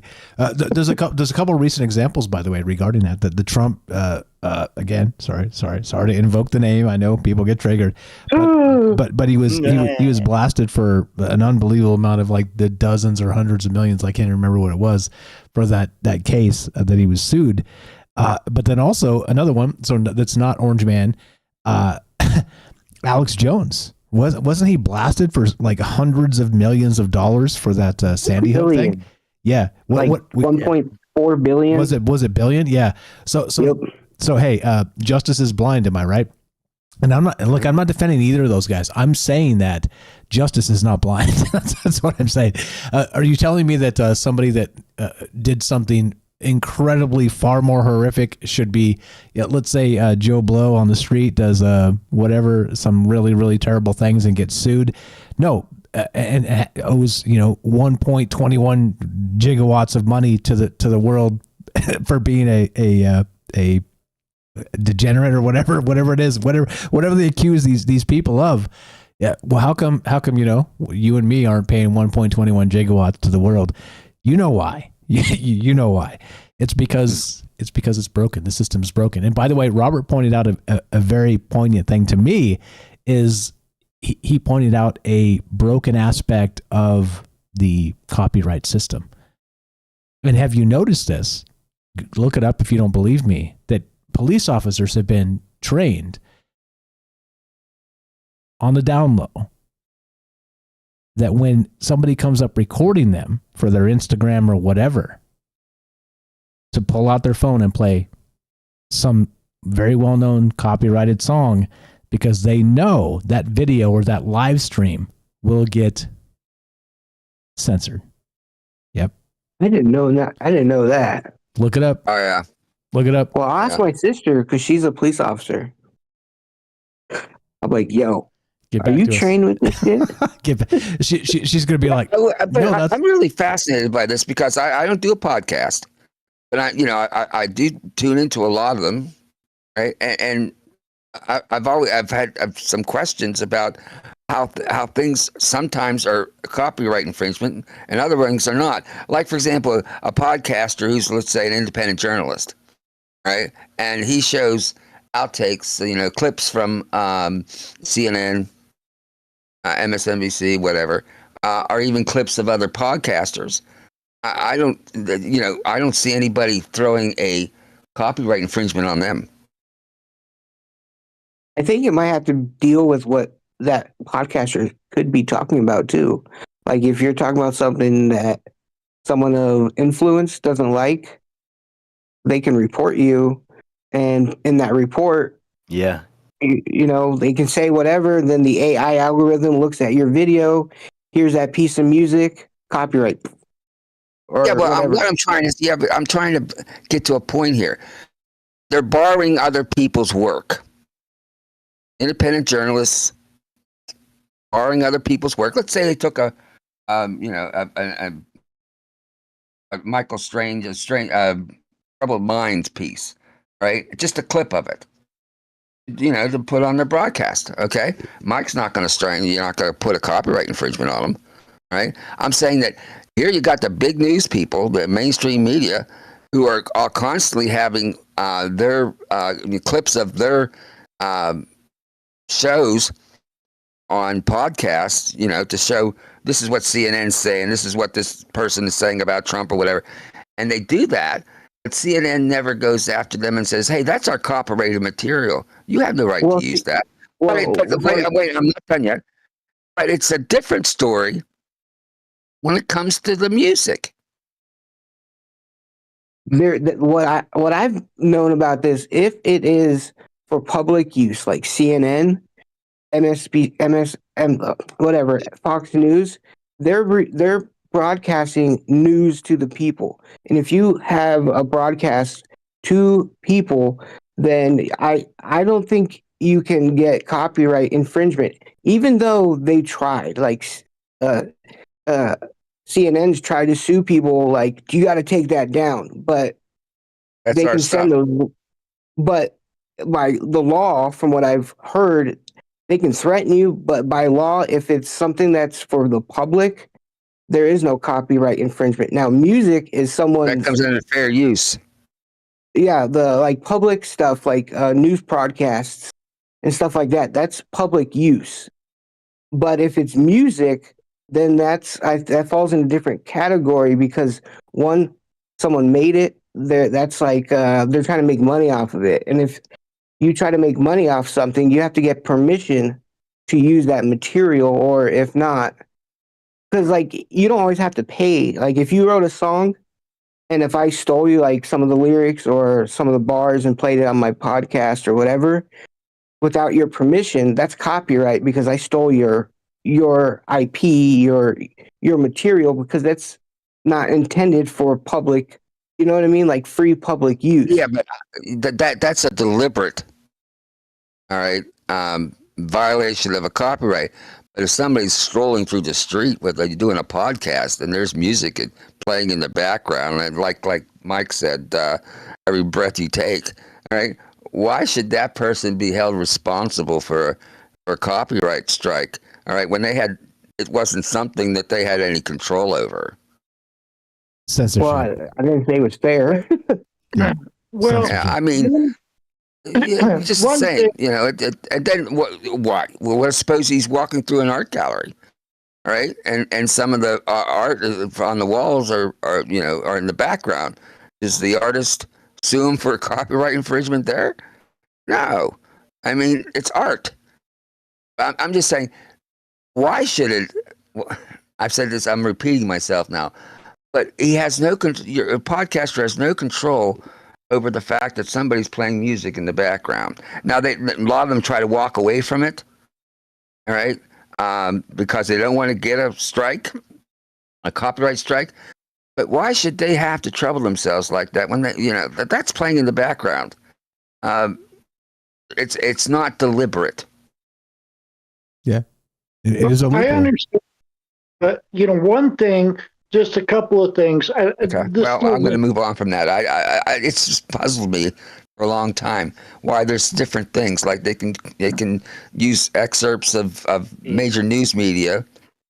It might be like large companies like Viacom and Paramount Global, which own a lot of music and news outlets. So they may be restricting the musical content that they're allowed to put out based on what their corporate overlords allow them to do. Because like there are networks like MTV, VH1, and BET that are all under Paramount Global, and they have news outlets. So it could just be that. It could be if you like took a metric to it and studied it, that you would find that only Paramount artists that were under Paramount Global were being released through the news outlets. That's, in fact, one of the complaints people have about the Illuminati controlling the world and everything that you see. Yeah. Well, one thing I was going to say was, as a writer, I'm frying my own brain with this, but because it's something that I've just puzzled over for a long time. I just don't see how a podcaster could be held responsible for some music playing in the background that he has no control over. That's all. I think somebody should take that to court. I think there's probably a lot of that happening. Yeah. It is one of those things where it's difficult to synthesize into something that's actually justice. I mean, welcome to it, right? Matco bounced. Jump back in here, man. We'll let you in. I think Robert may not have been hearing you, but jump back in, and I'd love to hear your thoughts. But I mean, this whole bit, like again, there's some of us that work in a quasi legal field, and you see some of the stuff behind the scenes it's not justice. Like we're told that justice is blind. It is not. It is absolutely not. It is, dare you say never been. It's always been political. It's always been part of that.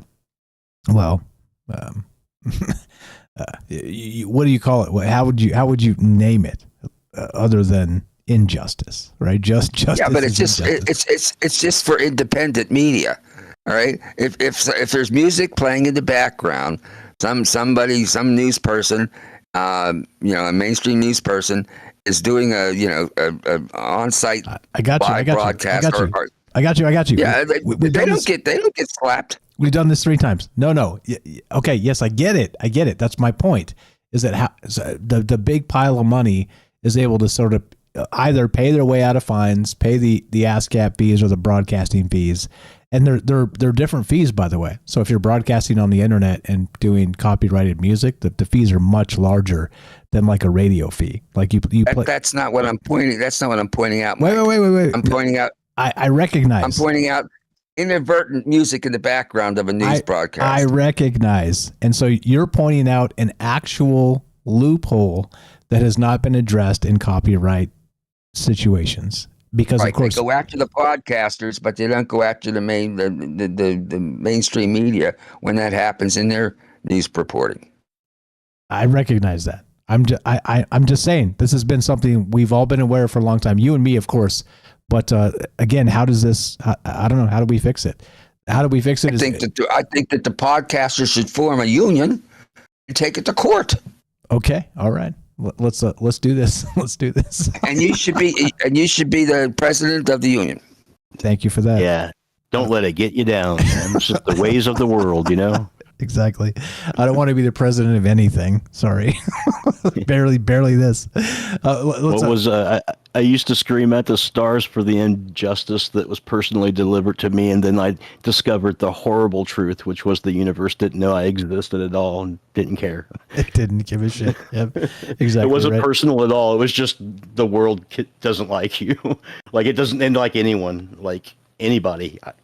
It's so impersonal. And here's what Matt was trying to say. Me too. Yeah. It's it is again I like this format. I don't know, what do we call this format now? Like a rando thoughts from rando folks.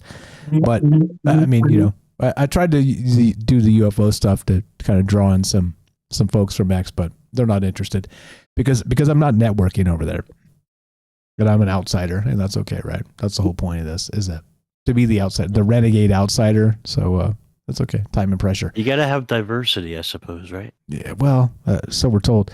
Diversity of thought, I think, is the most important part of this. Exactly. And so, yeah, it's okay. I mean, in some cases, you're always perpetually an outsider because you can't fully commit to any particular thing, you know? Yeah. 100%.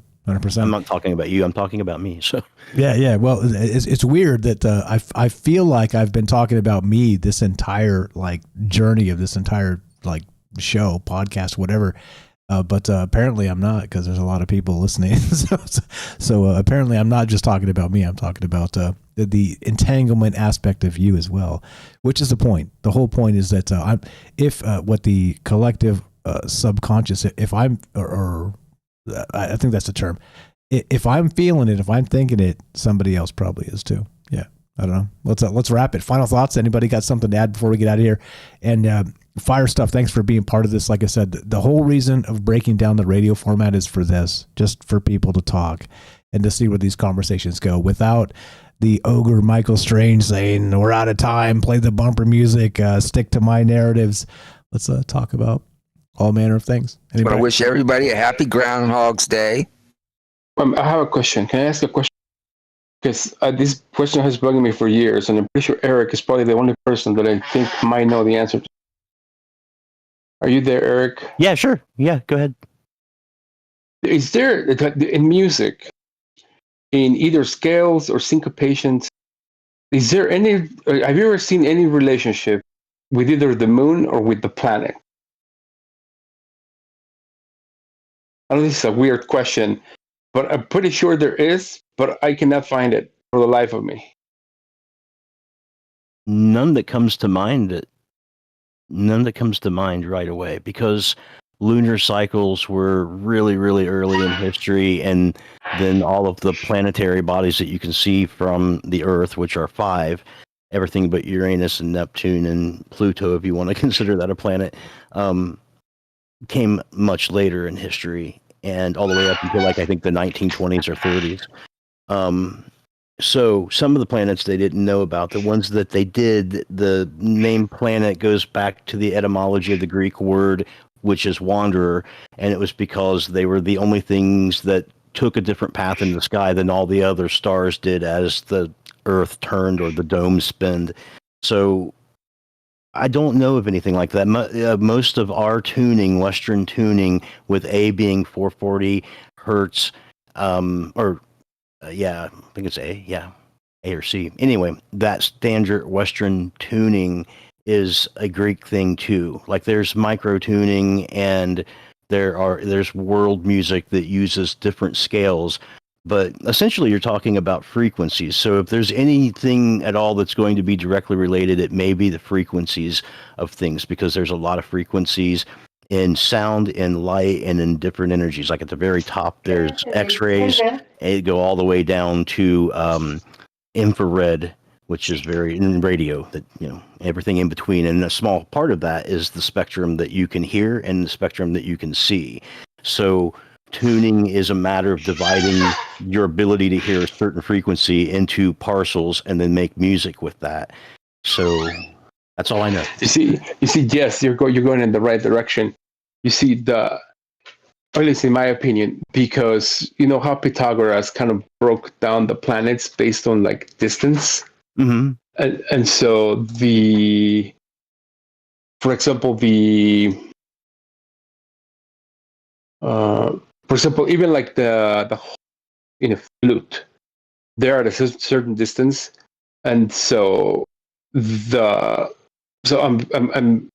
trying to see if there's a relationship between the distance of the planets and the distance, let's say, for example, between the holes in the flute. You could definitely. You could do a tuning based on that. You could use any metric that you wanted. You could use astronomical units, which could be convenient scale for you, because that's basically the distance between the Earth and the Sun, or roughly 94 million miles. And then you could measure everything out in astronomical units and then make a scale based on that. That's a lot of what people like John Cage did. He did a lot of random music and found ways to make scales that relate it to nature. Or you could make a Fibonacci scale, because that's also a part of those aspects. Let me write that down. John Cage. I'm sorry. Who's killing the goose? That sounds like. It's my chair. My chair makes weird noises. Or it's recorded. It'll be on YouTube, so you don't have to write it down immediately. I mean, if you got it, you can literally like roll back and just word for word if you want to check it out later. Just FYI. Okay, right on. Thank you. Yeah, you bet. You're the best. Appreciate it. Yeah, I'm actually probing ChatGPT 3.0 Mini High for that exact question as we speak. I'll drop it in the chat after we're done. But yeah, fire stuff. Appreciate it. Robert, you were about to give us an outro. Happy whatever you were about to say. What's up, brother? Thanks for being part of this. L. Robert. Are you there? Okay, we got the outro from Jorge. We got L. Roberts. Shane, anything to add? Let's wrap it. No, it was a very interesting conversation tonight. I mean, went from left field to right field to home plate. So I feel. But I love these conversations, learn all this beautiful ideas from everyone. Just let's just keep getting weird, Amen. That's the whole point, right? Like there are things out there that need to be thought about and need to be discussed. What's up? Thank you, Hiker, for over there on Rumble for troubledfans.com. Yeah, if you want to help Troubled Minds, we're wrapping this. Help our friends. troubledminds.org, troubledminds.net/friends. A lot of amazing people make this show go. It's not just me. Look, I could do this myself. I could roll a 20-minute or an hour thing and not talk to anybody. Okay? I don't do that. We're talking to people. So these people are people just like you. So go help them, go follow them, go boost their things, go buy their books, do the thing. Do I got it here? So let's we're on the stream, let's do it. troubledminds.org, click friends on the top and you get a list. If you should be on that list, by the way, a quick aside on that is it's not an exclusive club. You're in it. Like you're in it. If you should be on that list, you should be on that list. All you have to do is help me one little bit. Help this show one little bit. Help the rest of us one little bit, and you're included. It's simple. This is not a complicated process. It's not a indoctrination of a blood ritual or something. Just try and help spread the word. Let people know a conversation is happening where we will not talk about politics for the most part. We will not tell you who to vote for, and that's that. It's simple.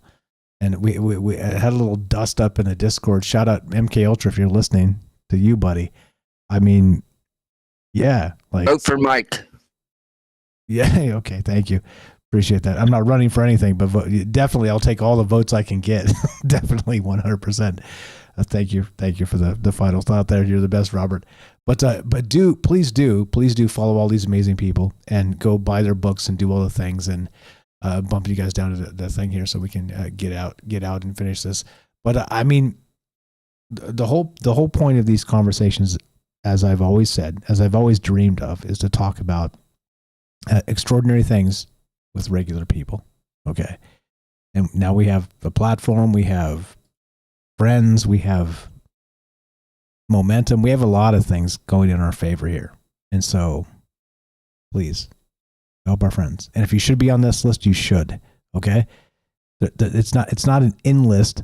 Sorry. It's not an out list. It's an in list. Help us in any capacity whatsoever. Share our stuff, spread the word. Word of mouth beats algorithms every day. All the rest of that stuff I always say. But you're here. You're part of it. And that's exactly the point. So thank you for being accepting of ideas that may not resonate, accepting of cognitive dissonance, accepting of stuff that may be frivolous entirely. But you get it. You get what I'm saying. Otherwise, you wouldn't still be here. So thank you for that. Please, if you should be on that list, shout out MK Ultra if you're out there listening.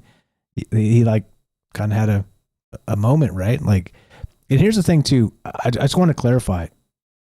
I do have a sense of humor, right? I come here with a sort of a seriousness about me. And the reason I do that is because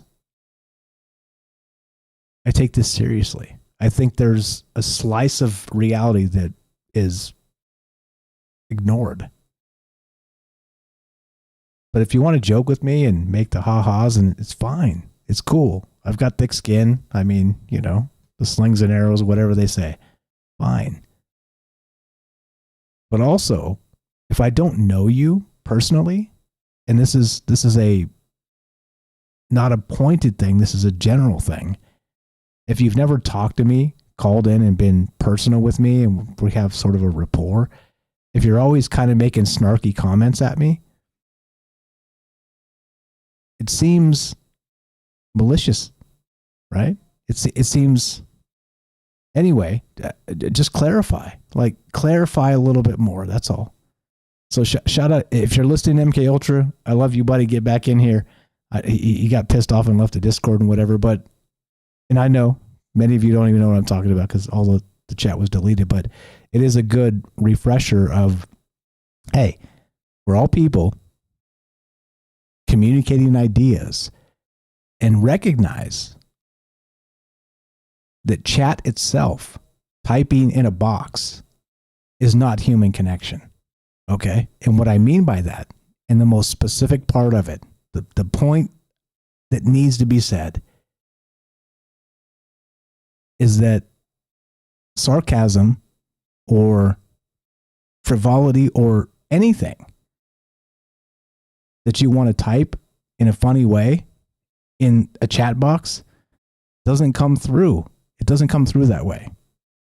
Right? Like if I don't know you're a funny guy and you're typing funny stuff all the time, I think you're a jerk. You get it? And I'm not saying you're a jerk. You're probably a funny guy. Okay? Just a reminder, right? Like the chat is chat. It's not human connection.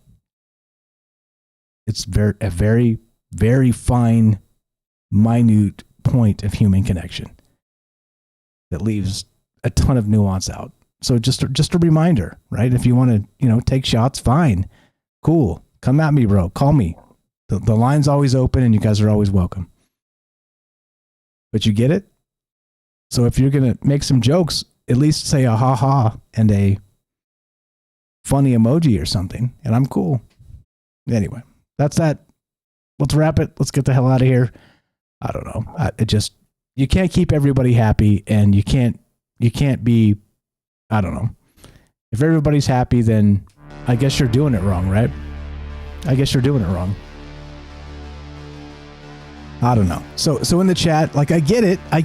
A lot of us have a sense of humor, okay? But please, just be very, very clear when you chat the things that, like I said, I got no problem banning every single one of you motherfuckers, okay? Every single one of you. I'll ban you all, and I'll just not ever have chat again. You get it? Of course, that would be a tragedy, but you get it? I mean, stop. I changed my mind. Now that I'm the target, I don't have to deal with that shit if I don't want to, and that's it. That's my choice. I'm just saying. Just make it a little more clear. If you're joking with me, haha, lol, the emoji, high five, I love you. Thanks for being cool and chill. Right on. That's it. All right. Anyway, like I said, neither here nor there.